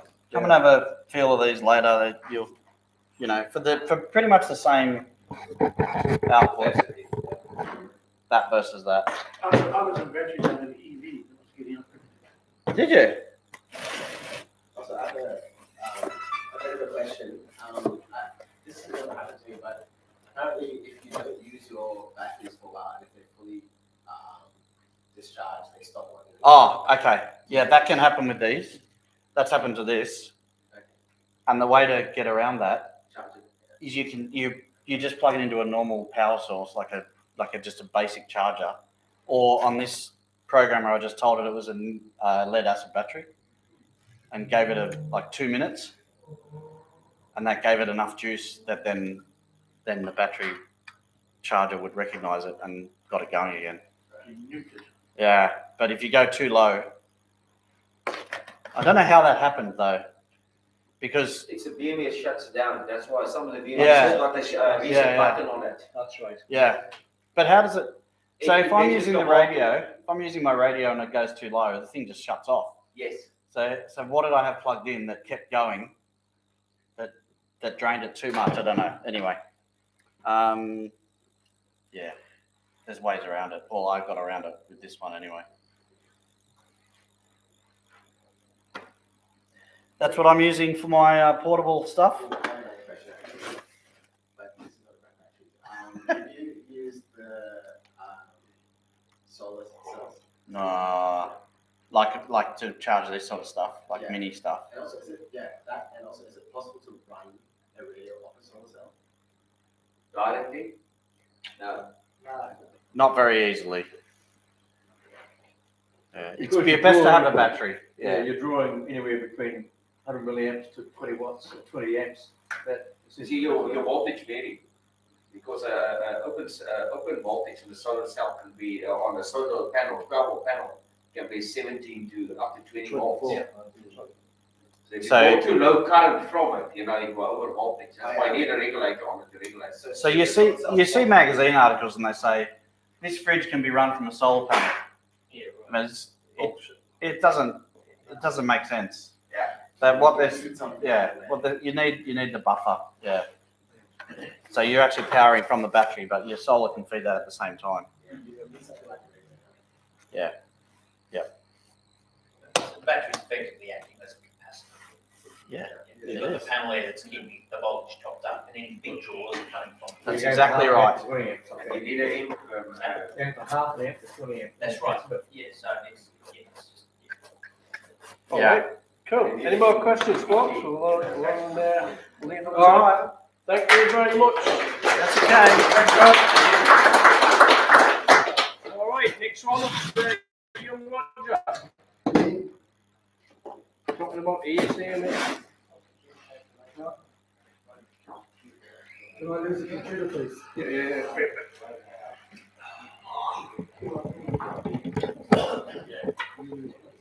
Thank you.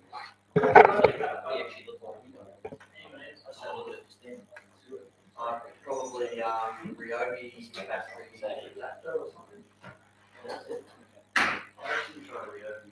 Don't tell me that. Ryobi adapter. I'm in trouble. Thank you. Okay, this talk is actually substantially too big for just the time that we've got left. So what I'm going to do is play with it, give you part of it, and then we'll catch up with the other part at a later stage. So I want to take you go here.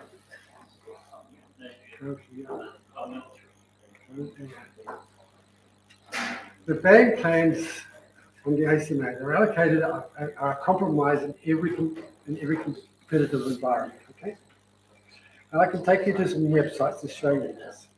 But we've got international agreements and there have attempted some uniformity about the bands right across in international boundaries, okay?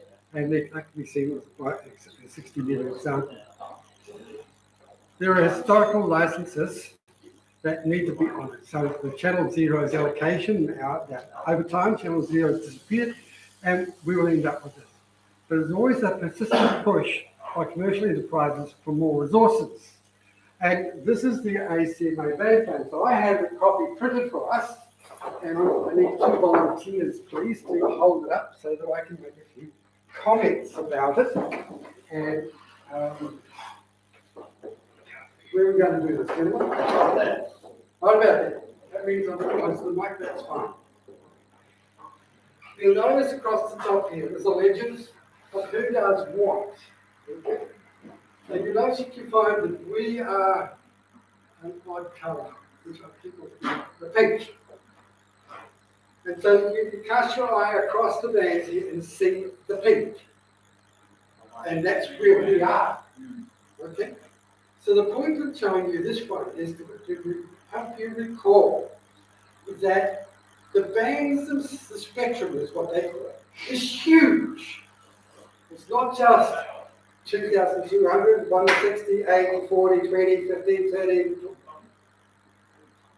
10, and so on. All right? It's not just those. It's everything. When you have a look down, some more complex one down here, you find a line across the middle. So I've worked it out that the top line, is the primary user. Anything below it is a secondary user. Okay? So that's what this plan is about. So that was the purpose of Pretty Low. I wanted it on my wall. I wanted to be able to see. And hopefully when we get to the new club, we'll have one of these on the wall for the public to see. We'll probably have that one. A lot of money on that page. Right? A lot of money on that page. Yeah. We'll come to that. When you say money, which way are you talking about? Licensing fees. Okay, well, I'll buy the argument. I definitely will. Because once you start to get down here in the microwave arena, you really are talking serious dollars. Just when you've got your phones and mobile phones, just gigabit stuff. Thank you. We'll put it back on the table for you to browse it over after we've finished our business. Or we take a break. But please have a look and you'll be surprised at what you get to see. I don't want that one. I do want this one. I want to look at the licenses. Just go to the right place for me.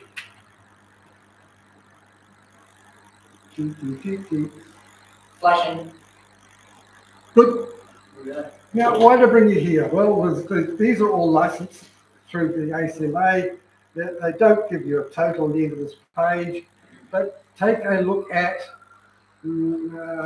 I'll just scroll down a little section, just about there. Amateur advanced, we've got 9,678 licenses out there in Australia. You really not realise that you're in good company. Have the beacon license, the repeater licenses, the foundation licenses is 3,189. The standard license is 261. Okay, so 2,000. Sorry? The standard. 2,109. 2,109. Yeah, I didn't think I was that special. Okay, that gives me some idea what's going on. I won't do some of the rest of that stuff. I'll take you to this one here. Okay.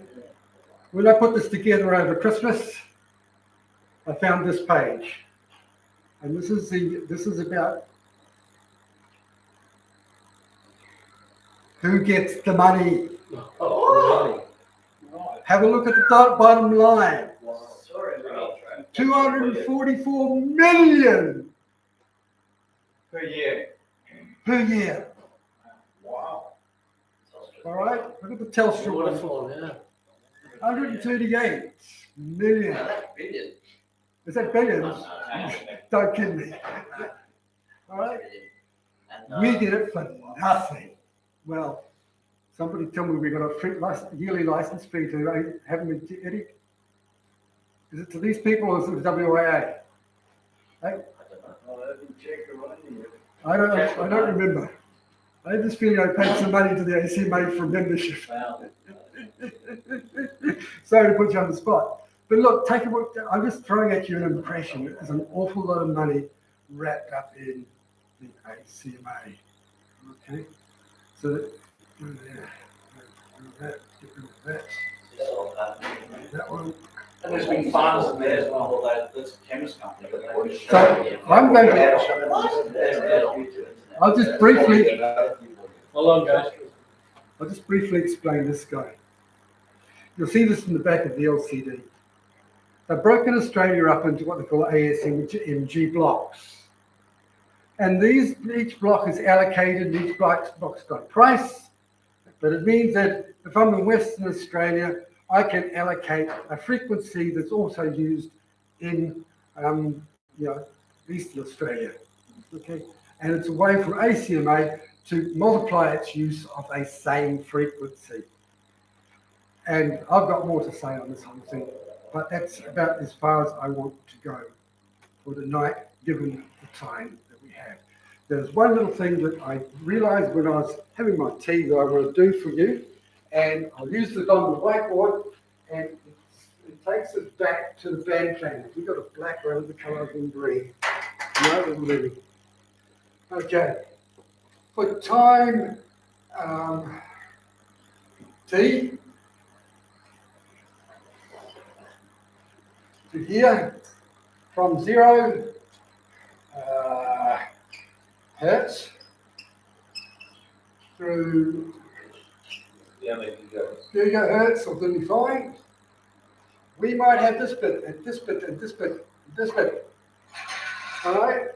This is our 40 or 20 hour 20 pieces, right? But at the same time, in moment of time, we've got all these other people on that band coming in here. All right? And it helps you understand at any one moment in time, our world is full of RF. Yeah, scary, eh?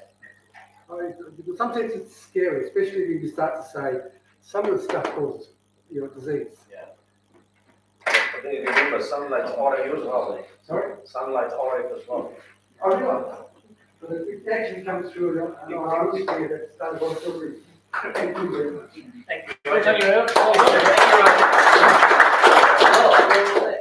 Young Rob's going to talk about BDARS day in the park. Roger, Roger.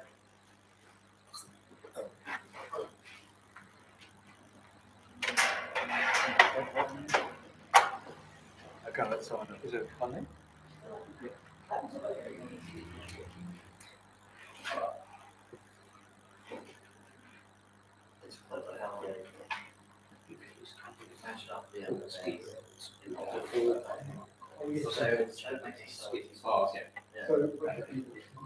So something that is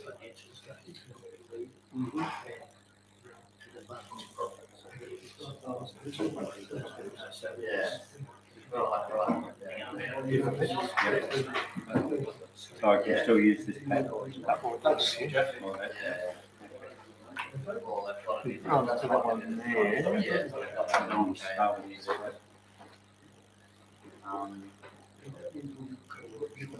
There you go, just click it. Okay, it's got a time. And, worldwide as well. So this is an Australian thing, but it matches 90% of everyone else. Yeah.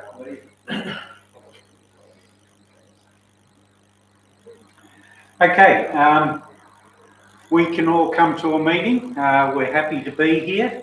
It's great fun and we enjoy our hobby. There are some people that can't get that opportunity. We have a nighttime meeting. They can't drive at night. Their eyesight's not so good, etc., etc. But they're still part of our hobby.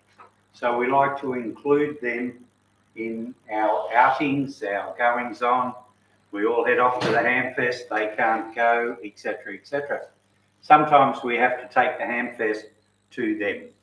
So I've got a good friend of mine, lives in Logan, and he's a person that's lost his mobility. He's in a wheelchair, but he's a very, very active amateur radio operator. And if you go onto the wide area network, you'll just about hear him 24/7.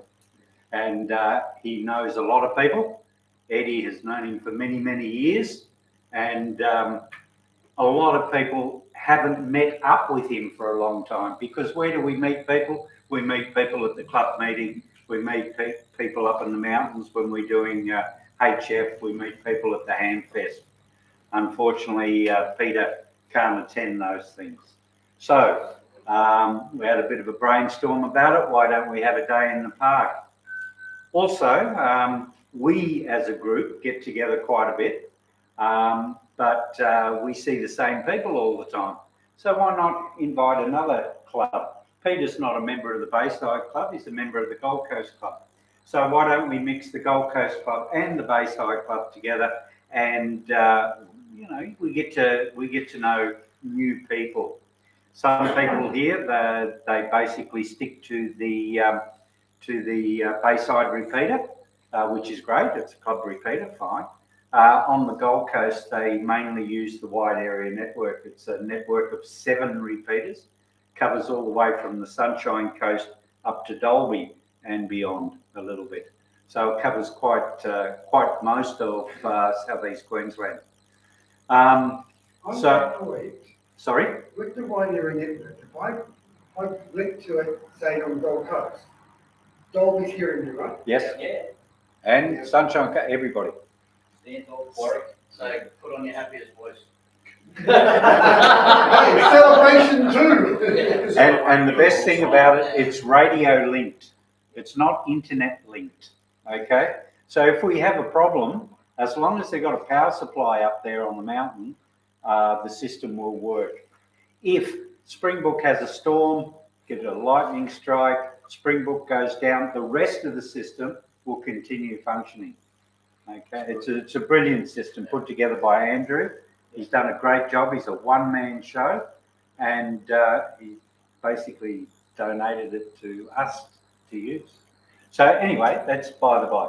So we decided to have a day in the park. We invited the Bayside Club and the Gold Coast Club, a good chance to get to meet everybody. All right, and that was held on the 30th of April in Logan Central, and that was the first time I've been to that park, and what a good park it is. It's got water features for the kids, and okay, it wasn't a water feature type day on Saturday, but it's got water features for the kids, camping, not camping, barbecue areas, table and chairs, things like that. So it was touted as a day on the radio in the park. Everybody bought their radio gear. We had Scott, who you might recall came down here and gave us a presentation on microwave equipment. He brought his microwave equipment to the park, set it up, and gave us a bit of a demo on that. The Gold Coast brought their communication trailer down. I think most people had a look inside that, all the radios, the pump-up mast, all the antennas, and we got to meet quite a few new faces and quite a few people that we talked to on the radio and never met before. Daryl, DGM, Neil, I hadn't met before, but I know them on the radio. So it's always good to put a face to the call sign, etc. We had a barbecue as well, and I think most people thoroughly. Bloody hat. Hey? I don't look like that. Yes, you do. Yes, you do. That's a good photograph. I didn't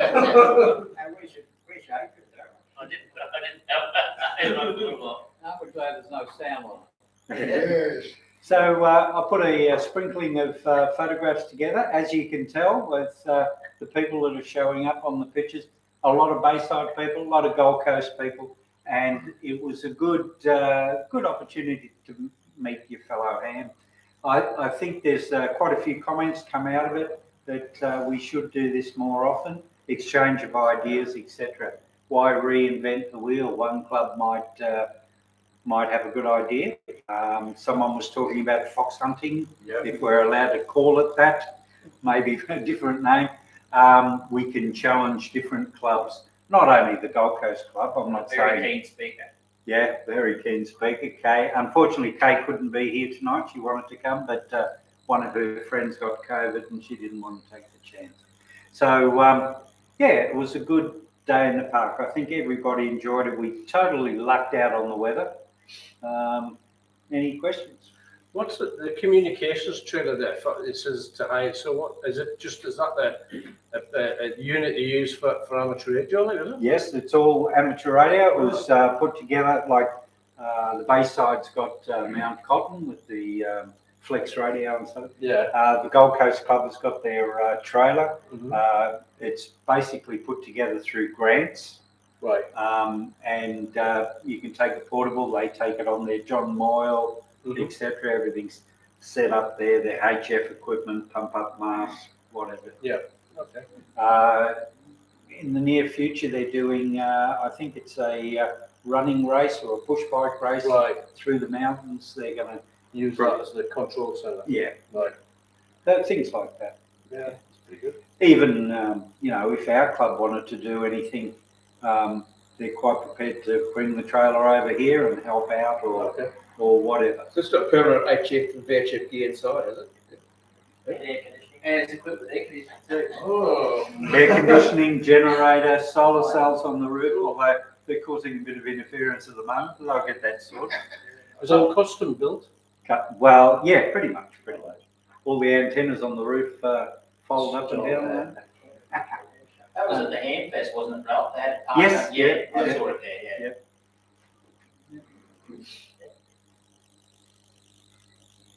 So, any other questions?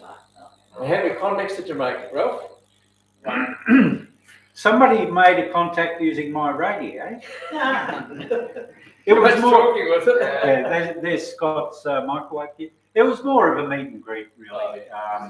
You know, when you get together, you don't sort of go into your little huddle and talk on the radio. It's an opportunity to have a chat and, you know, exactly. What kind of antenna have you got? Oh, mine's bigger than yours and all that sort of thing. I have a comment tonight, I forgot the name of the person in the wheelchair. Peter. Somebody said to Peter, bring your logbook. You could have put 20 more contacts in your logbook. Yeah. Peter's quite keen on HF at the moment. The propagation's in quite well. 20 metres is buzzing. He's on every day. So he's often on the Monday night head, isn't he? Oh, Sometimes, yeah. fairly regularly. Yeah. He and I give each other heaps. Yeah. We've talked meeting each other for years. It's a lot of fun. All right. Okay. So, as I said, Peter's a member of the Gold Coast Club. So he asked me personally to thank everybody that came. He really appreciated it.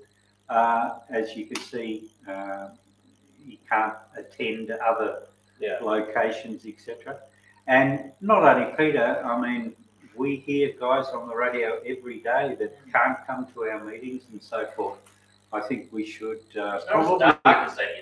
probably do a little bit more about involving those people as well. You know, the coffee club's great. It's a daytime thing; they can go to that. But yeah, it is a radio club, so. Oh, good. Thank you. Okay. Cheers,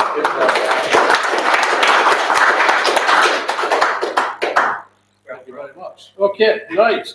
That's the presentations. Thank you, everybody that's done that tonight. Scott, Roger, and Ralph, well done. Next is general business, and I'm going to hand over to Phil to talk about the museum.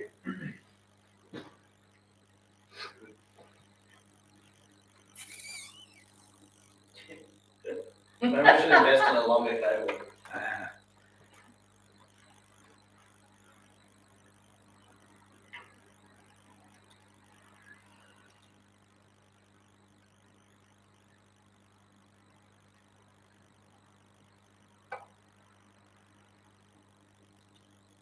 Okay, so this is two clubs, two voluntary clubs talking to each other. Okay, and the talks are going slowly but well. Just update everybody here what's happening with the museum now. The meeting's going very well, but we're working our way through quite a detailed legal agreement they have, which is called a license to occupy. Now, the museum is a tenant of the Redland City Council. They don't own the building or the land. They rent that from the City Council. So we'll be a subtenant of the museum. And we've done pursuant to a license to occupy, which is a standard council document that's 26 pages long as it stands, right? We're now working through modifying that to make it more suitable for us. I'll give you the key points. There's no showstoppers in the deal. It's just going to take some time to work it through. So basically where we are now, I've met with their treasurer, Jeff's counterpart, several times now. Jeff's been with me a few times. We're working through this agreement. The aim is to get it signed by the end of June, okay? That will mean everybody here is involved in that. You'll get to see the agreement, and their 400 members won't have a say as well too. So whatever we agree needs to be acceptable to both parties. The key terms are that we'll have twice monthly meetings at the museum. Better meeting rooms than we have here, and good access to that. Plus, we have a license to occupy 3 areas. I'll show you on a map in a minute what they'll be. One is a radio shack, a publicly open radio shack that we'll man as a volunteer basis on certain times and certain days. One will be the workshop training room that we'll fund and build. We'll have 3 or 4 workstations there that we can do training and build things in there. It won't be big, but we can fit that out with soldering gear, surface mount gear, oscilloscopes, all sorts of stuff we can train and build in there, and have 24/7 access to that part of it. And the third bit they'll license is some roof space that we can put antennas up there. Now, I'm not really sure they understand what they mean by that, because we haven't really sorted out what antennas we're going to want yet. But certainly we want a big HF dipole across that building if we can get that. The storage container is another issue. The one we have at the back here is another issue. It can't be stored on the museum land because they've got enough land. They've only got a small footprint. It'll be on adjacent parkland, which is City Council owned. That'll be a separate deal. We don't see any issues there, but it's a separate negotiation to get done. In terms of dollars, you're concerned about the license fee will be $1 per year. But it's a but. They will charge us for services, right? And under the standard license to occupy, this is services, no joke, is about that long, right? Cleaning, power, internet, But what they said is it's going to be reasonable. I don't know what reasonable means, they won't say it yet, but I think it's going to be a few $100s per year. Something similar to what we pay Mount Cotton for the use of that building. It won't be thousands, it'll be something, won't be nothing. The term is 6 years with the right to renew, subject to either party can terminate with 3 months' notice. You understand why they might want that. And the final thing is we will fund the building works and the equipment while we have a grant. So as soon as this is certain, we need a scope we're going to build, apply for a grant, and we're going to build a brand new Radio Shack. You can build a dream Radio Shack now in your dream workshop with hopefully free money we'll get from a grant. Bear in mind, we got a grant of $34,500 for Mount Cotton. Hopefully get a similar kind of grant, maybe not as big for what we need here. And just to give you some idea for those of you that are familiar with the building, this is Smith Street here. And the parkland where they have the four-wheel drive shows is back up here. The front door is here. And the meeting where we had last December was this meeting room here. So that won't be licensed to us. That's what we'll use for meetings twice a month. The Radio Shack is going to go down here, this corner. And the training workshop is that area there under the veranda, which means we'll have access from this way here through our own door, own security. We won't go through the building to get to the training workshop area. So that's accessible 24/7. Yeah, we'll have own security, own things are there. Did you sort out the toilet access? Yeah, that's an issue because if this building's locked up, the nearest toilet is in the park, which is across the field here, a few meters away. So if we are there of an evening and this is not open, we don't have toilet access. That's a good point. Plant a tree. Trees and a spade. What's there now, Phil? There was, what's there now with Radio Shack? Here, Is there anything there? yes, there is. There's a display there. So I've got a photograph. I haven't got the photograph here. There's a display here now. They're going to take that away and move it. So it's a space maybe 2.5, 3 meters wide. We'll put either a standard desk in there or an L-shaped desk in there. We'll be able to put like a console or something. And a console. The wall height is probably 3 or 4 meters high there. So we've plenty of room for those sort of plans. So monitors in there, all sorts of gear. The thinking is that we can leave a radio gear so long as there's a master switch to turn it off. That generally in a museum, people don't go and fiddle with displays, you know. There's all sorts of valuable things in here. There's no security per se, but people just don't go and touch and play with things. So that's okay. We can have people, this gear open, so it's just turned off, we think. My mind goes to the notion of some software-defined radio for display, and you can possibly use some of that as and because people can't play with it, then you can have blocked and hide cabinet and as a fixed display. Well, That's just a yeah, I kind of think that the museum itself is, you know, you're aiming this to a broad audience of people that go in the museum, you know, people from 5 years old or 100 years old. And I think it's that tactile, touchy-feely thing that a lot of people will be interested in as well. And don't forget as well, we're trying to tell the story of radio and amateur radio, and through software defined, that might be a bit of a challenge for some people to grasp, whereas a lot of people are quite used to seeing physical radios themselves, if you know what I mean. In a perfect world, we'll have some World War II vintage gear. That's the sort of stuff. Broadcast on AM, right through to more contemporary gear, and then some SDR equipment, plus Mount Cotton as well too. And the thing is here, this is the one thing that, and we've learned from experience here as well, this is not an overnight process. I mean, just to get into the museum, which is, as I keep saying, is you know, really quite likely. But once we're in there, it's going to take years to sort of like build up the whole collection and, you know, the whole thing. And we've just got to be patient with ourselves and that.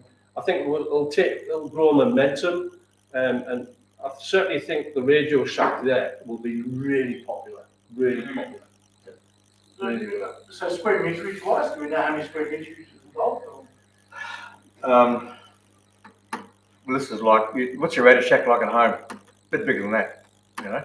maybe 3 metres along here, in a desk. It's all open, there won't be a room, it'll be all open, right? We might want to put a bit of barricade up and want to stop people walking in there. But the idea is that if you're operating, you can turn around and talk to a visitor. You can say what you're doing. We don't want to separate away.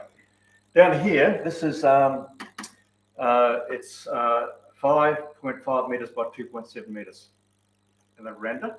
And what we'll do is we'll wall that off with those insulated panels. You know, they're like they use for cool sheds or roofing. Yes. We can build it really quickly. That's how they've partitioned in here for their own offices. So we're building that or they building it? We're building it. Or we'll get the funding for it. Whether we build it physically ourselves on the tools or we get a builder is a separate question. But it's not a difficult thing. We can knock it up a weekend. So earlier they were talking about that possibly being inside that room, but that's not the case anymore. Correct. Reason being is in their own workshop, there's not really enough room. Plus, we don't have access to it. Yeah. Plus, there's a bit of dirt and dust in there as well too. Phil, what access will we have to the Radio Shack? When the museum's open, which is 7 days a week, from 10 to 4, 10 to 3 or something. Not at night. So ideally, we'd have another radio Monday shack nights in for there as our well. meetings? Monday nights for meetings, for sure, yeah. Are you planning on doing some demonstration there? That was your original idea for a clubhouse, Mark. What was that? Somewhere that we could go at any time. Yes, that's right. So this doesn't really make that. No. Well, the training workshop area, I guess. Part of it. Yeah, it's part of it. And look, again, gets us in the door, and I'm sure once the momentum, and as I said, takes over, and don't forget as well, so that the long-term vision of Redlands Museum is to expand. They're on a journey with the council to do that. So if we're already on board, then we've got the foot in the door. So the next bit of that is, if we got the veranda there, okay, we might have a separate building, or there might be an extension or something of that nature. Yep. The council are really keen for community groups like us to be involved in it. So we've got use of the meeting room every Monday night, or was it with sharing with people? No, that'd be us. Not every Monday night, twice a month, yeah. Two Mondays a month. Yep. Yep. Is there another room we can use? The only caveat of that is once a year they have the local theatre group performs down there, and sometimes they rehearse there. So we might one Monday a year might get kicked out. Is there another room that we can use? There's another room. Certainly, so we just see it get booted out like we do here. But just put it in the context, have that and that. I mean, if we had to get a building somewhere, by the time you pay rates, insurance, power, internet, put the rubbish out and clean it and paint it and look after it. I mean, we can't do that at our own homes, let alone another place. It's really good value in my view. And the other thing is as well, and probably need further conversations, but we've talked about with them in the past, is, you've got your caravan shows and 4x4 shows and all sorts of other shows that are regularly taking events that take place there. And they do sausage sizzle stuff as well. So, and there's opportunity possibly to make some cash for the club as well, because we're talking about that as well. I think the thing to note as well is that we're not the first to become sub-tenants. The model rail, that's right, train blokes are there, and I think there's another mob as well. So I'll keep you informed. This is going to progress at glacial space, glacial pace. But they do want to get it done by the end of June. So, there's no showstoppers I can see. The only difficulty might be if they came back and said that annual fee was more than we expect. But that's not the sign we're getting at the moment. Yeah, and as I said, the very gate arms in there still. I think we're over the hump, really, in terms of negotiations and things. It's been good work that Phil's been doing with the museum. So thank you, Phil. Thanks, Phil. The background. Phil, that rail club that you talked about from Model Rail Club, would they pay a similar fee for services rent? I don't know. Okay. I don't think they do, because it's what the impression I have is the railway club, well, I was told that no one else organised as we are. That's the The impression. reason I asked is I thought it might be a guide for the amount that they'll charge us. We will, well, I think we'll be setting a precedent, really. Okay, excellent. All right, any questions yet? Richard would fund me a wee bit.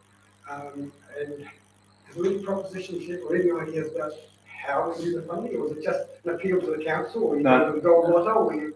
No, the best way to fund these things is the Gambling Benefit Fund, which is where all the money from Lotto goes. The state government takes a fair cut of that, and they hand it back to the community 4 times a year in gambling benefit grants. We've had one, which was from Mount Cotton, which was $30,000 we got up there from that. And if you look at each quarter they publish the grants they put out, and there's literally 80 or 100 grants they put out, anywhere from $5,000 to $35,000 max. And it's for Mum and Dad's Cricket Club to some new shirts over here for the Motorama Club to whatever. That's what I got. It's quite easy when it's quite easy to get money from them. Positive strategy rather than an appeal to. What it means though is we need a very clear scope and a budget.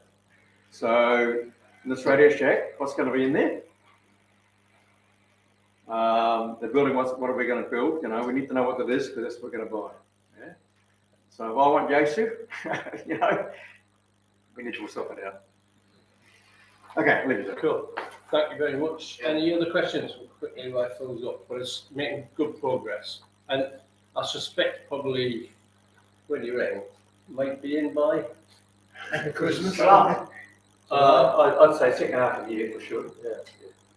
I think what will happen is we will start to have access to the meeting rooms second half of the year, but the Radio Shack, we might temporarily put a second-hand desk up there for the year, it might be a bit temporary sort of thing. And then we'll get a grant and build the whole thing properly. But it's going to be, from now to finish, it's going to be a year or more, I'd say. All right, thank you very much, young Phil. I've got the treasury report. Jeff had to leave it a little bit early, so he presents his apologies. So I'll read about what the source of funds were. So membership fees, we got $210 last month. Interest, we received a grand total of $1.40. And the Bunnings Sausage Sizzle made. Like the next year's present, Bunnings Sausage Sizzle, how much do you think we made? 700. So we made on the day $1,483.65. So that's a source of funds of $1,695.05. That was income.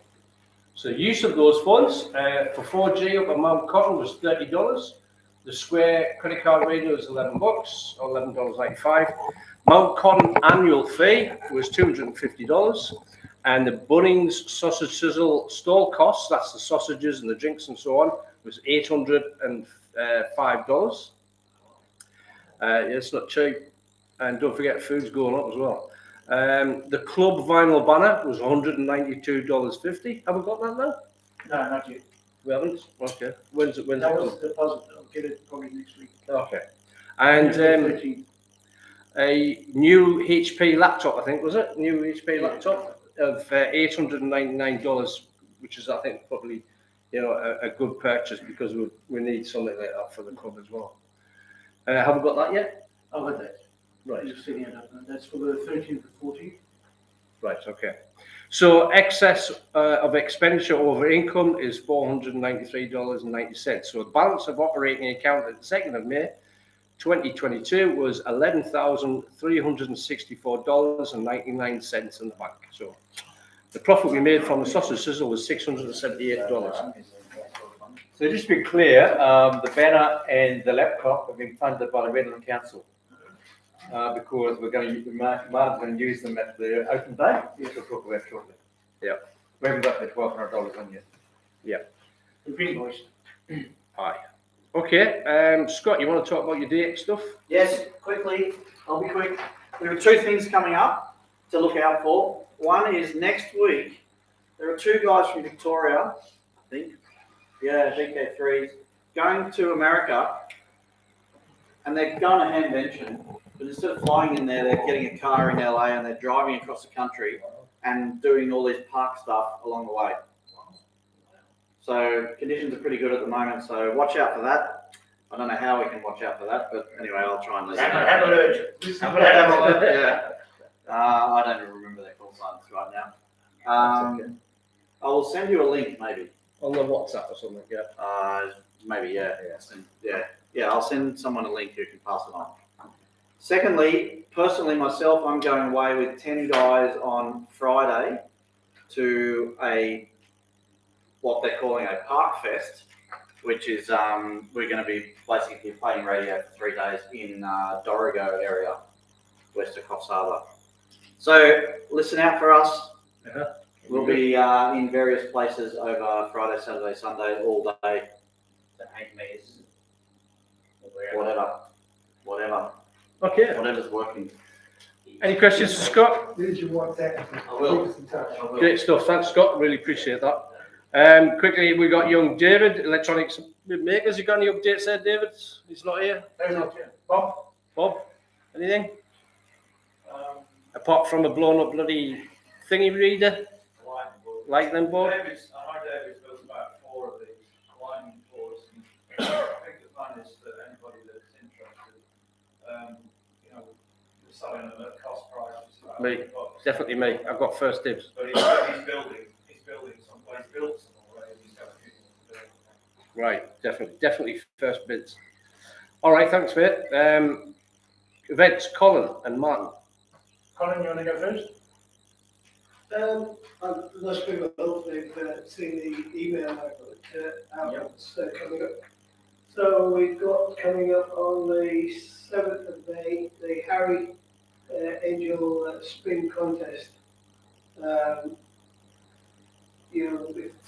It's quite a long bit of information. It's a very strange contest. It goes for 106 minutes because Harry died at 106. Really? So it's called a sprint rather than a contest. Right. And it's on Saturday, 7th of May, at 10 o'clock till 11:46 UTC. It's 80 meters only, that one as well. Yeah. That's a good one.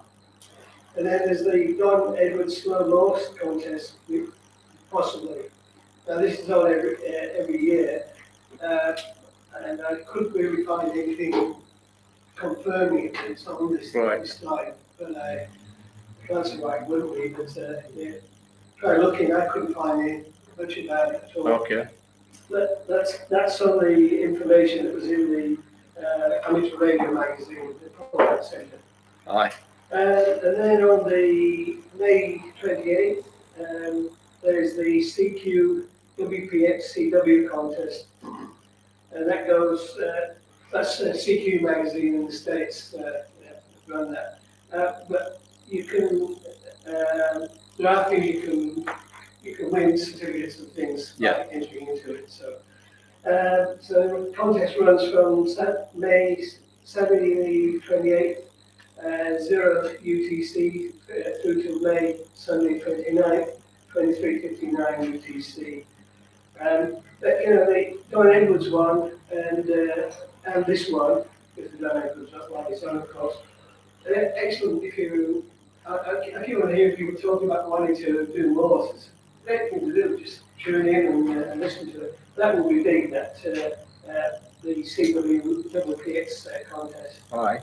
And I just want to give a heads up for next month, because at the end of the month, the last weekend, there's the VHF UHF field day.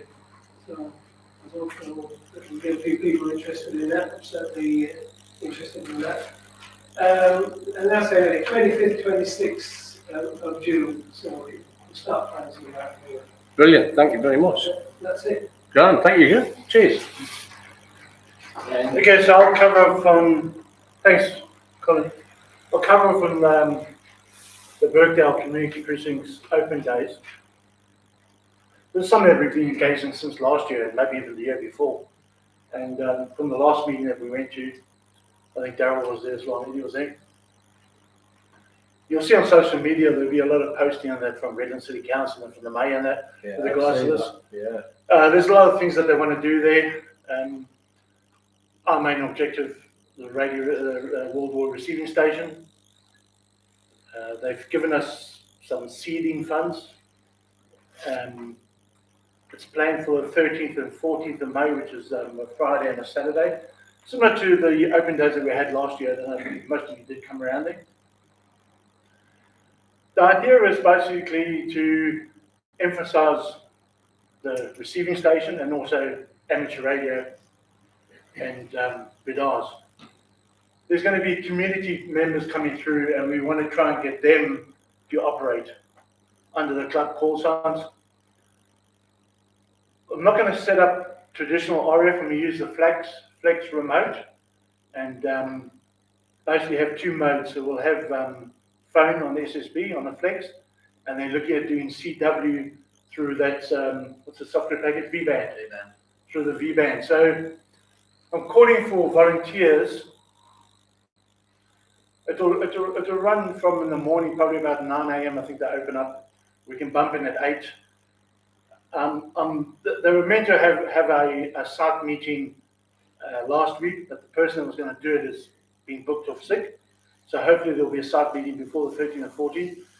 I'm hoping to be able to get us inside the radio receiving room.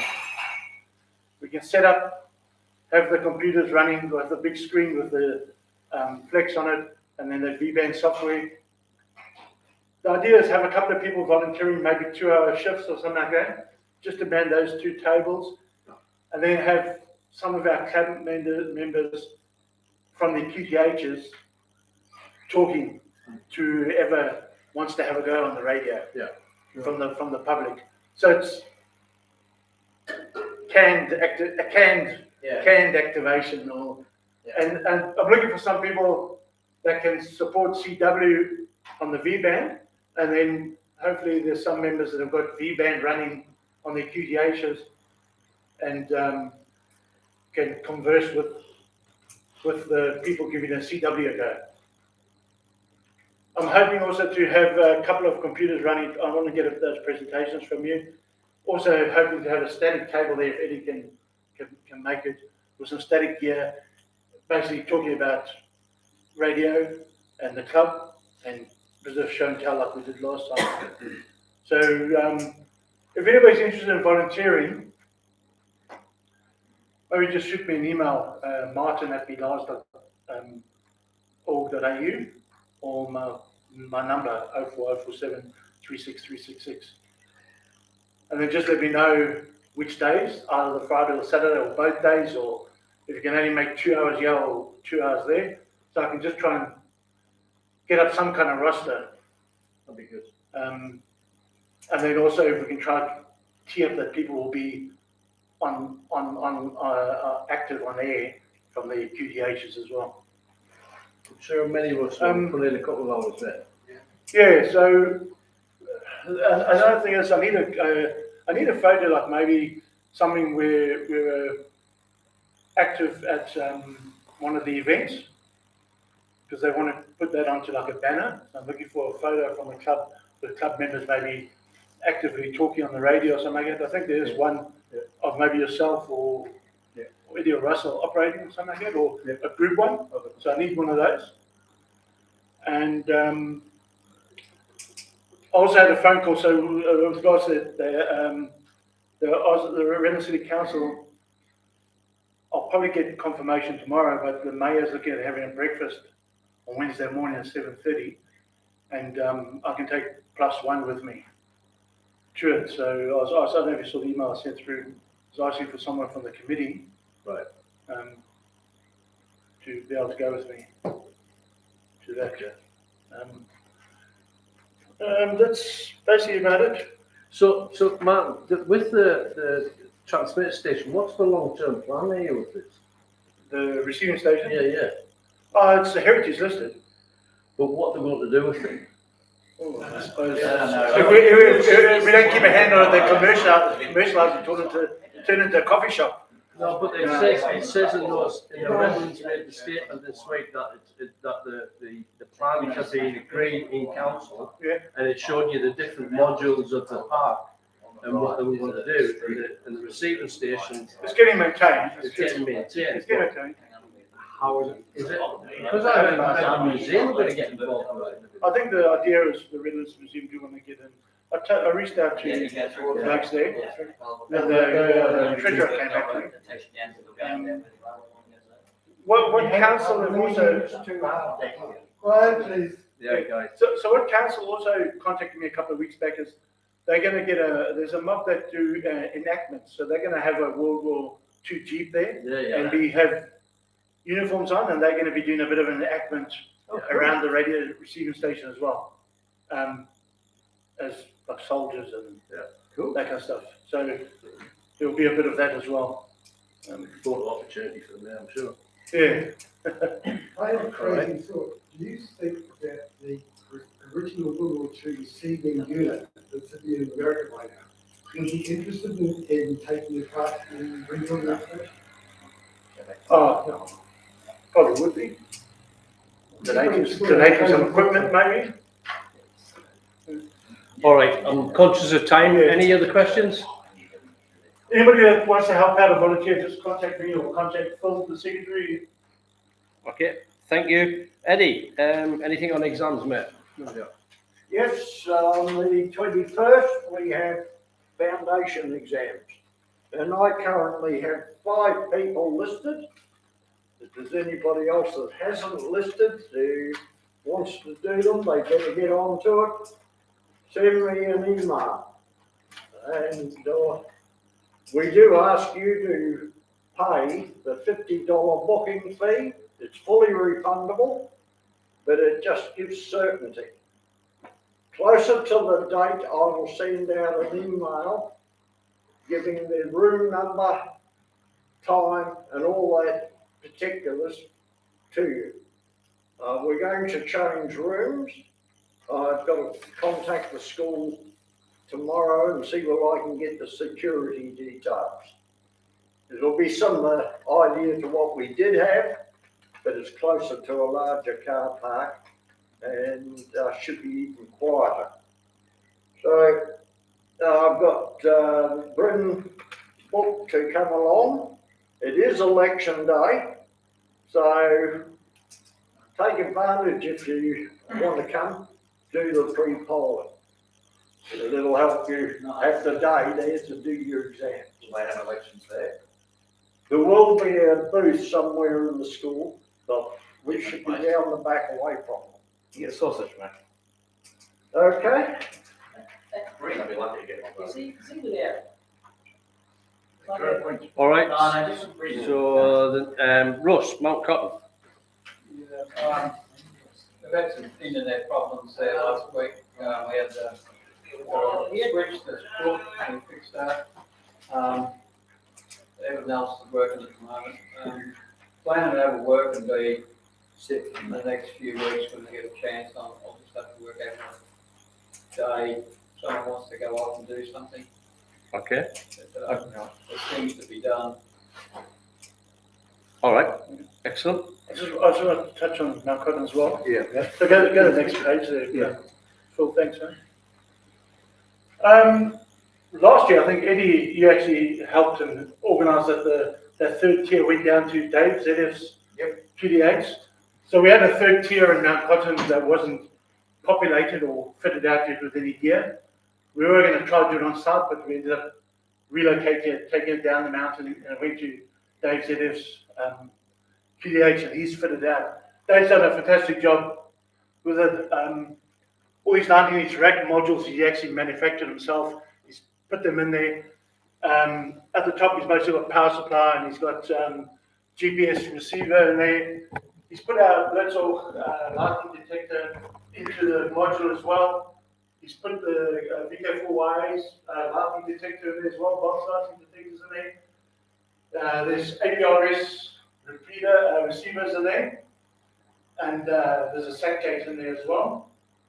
So quite a bit of, and also there's a ADSB receivers, 2 of them in there as well to pick up the airplanes. The idea is that all that information will be made available to members once it's installed. So we've got a bit of a plan in place with regard to getting the stuff up there, but I need volunteers again.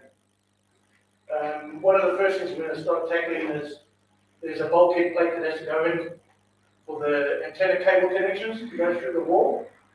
That's going to be put in, and then we have to decide on where we're going to mount antennas. I think the GPS antennas going off the shack, but the receiving antennas, hoping to maybe put like a crossbar off the tower somewhere which is easily accessible, that we don't need a rigger to go all the way up to the top. But just come off with a cross brace or something and have some of the receiving antennas on there. And Dave was talking about this, maybe a spare dipole still up there as well for the APRS or Sorry, is what? Dave's talking about, you mentioned there might still be a spare dipole. Yeah, that's 2 meters up there. for the APRS. Yeah, okay. So we'll probably follow up with an email and then just asking for, I think there's about 15 tasks that we're going to try to get through. Just making up cables once the bulkhead clamp takes connector plates in, making up cables, and then we're also going to relocate this panel back from Dave's house back up onto the hill. He has got caster wheels on that as well, so it's quite movable. We'll have to see if that gets underneath the cable tray. We might have to take the caster wheels off or not. It has to go into position, and then you'll see he's actually put a connector plate on top here as well, so everything plugs in. This whole thing is like pulled plugs in, and then bolts in and your earth in. And then power it, connect antennas, and then start putting here, and then make it available. I'll still work with Tom with regards to how we're going to make the services available through shed web, or the house going to be serviced up to the windows.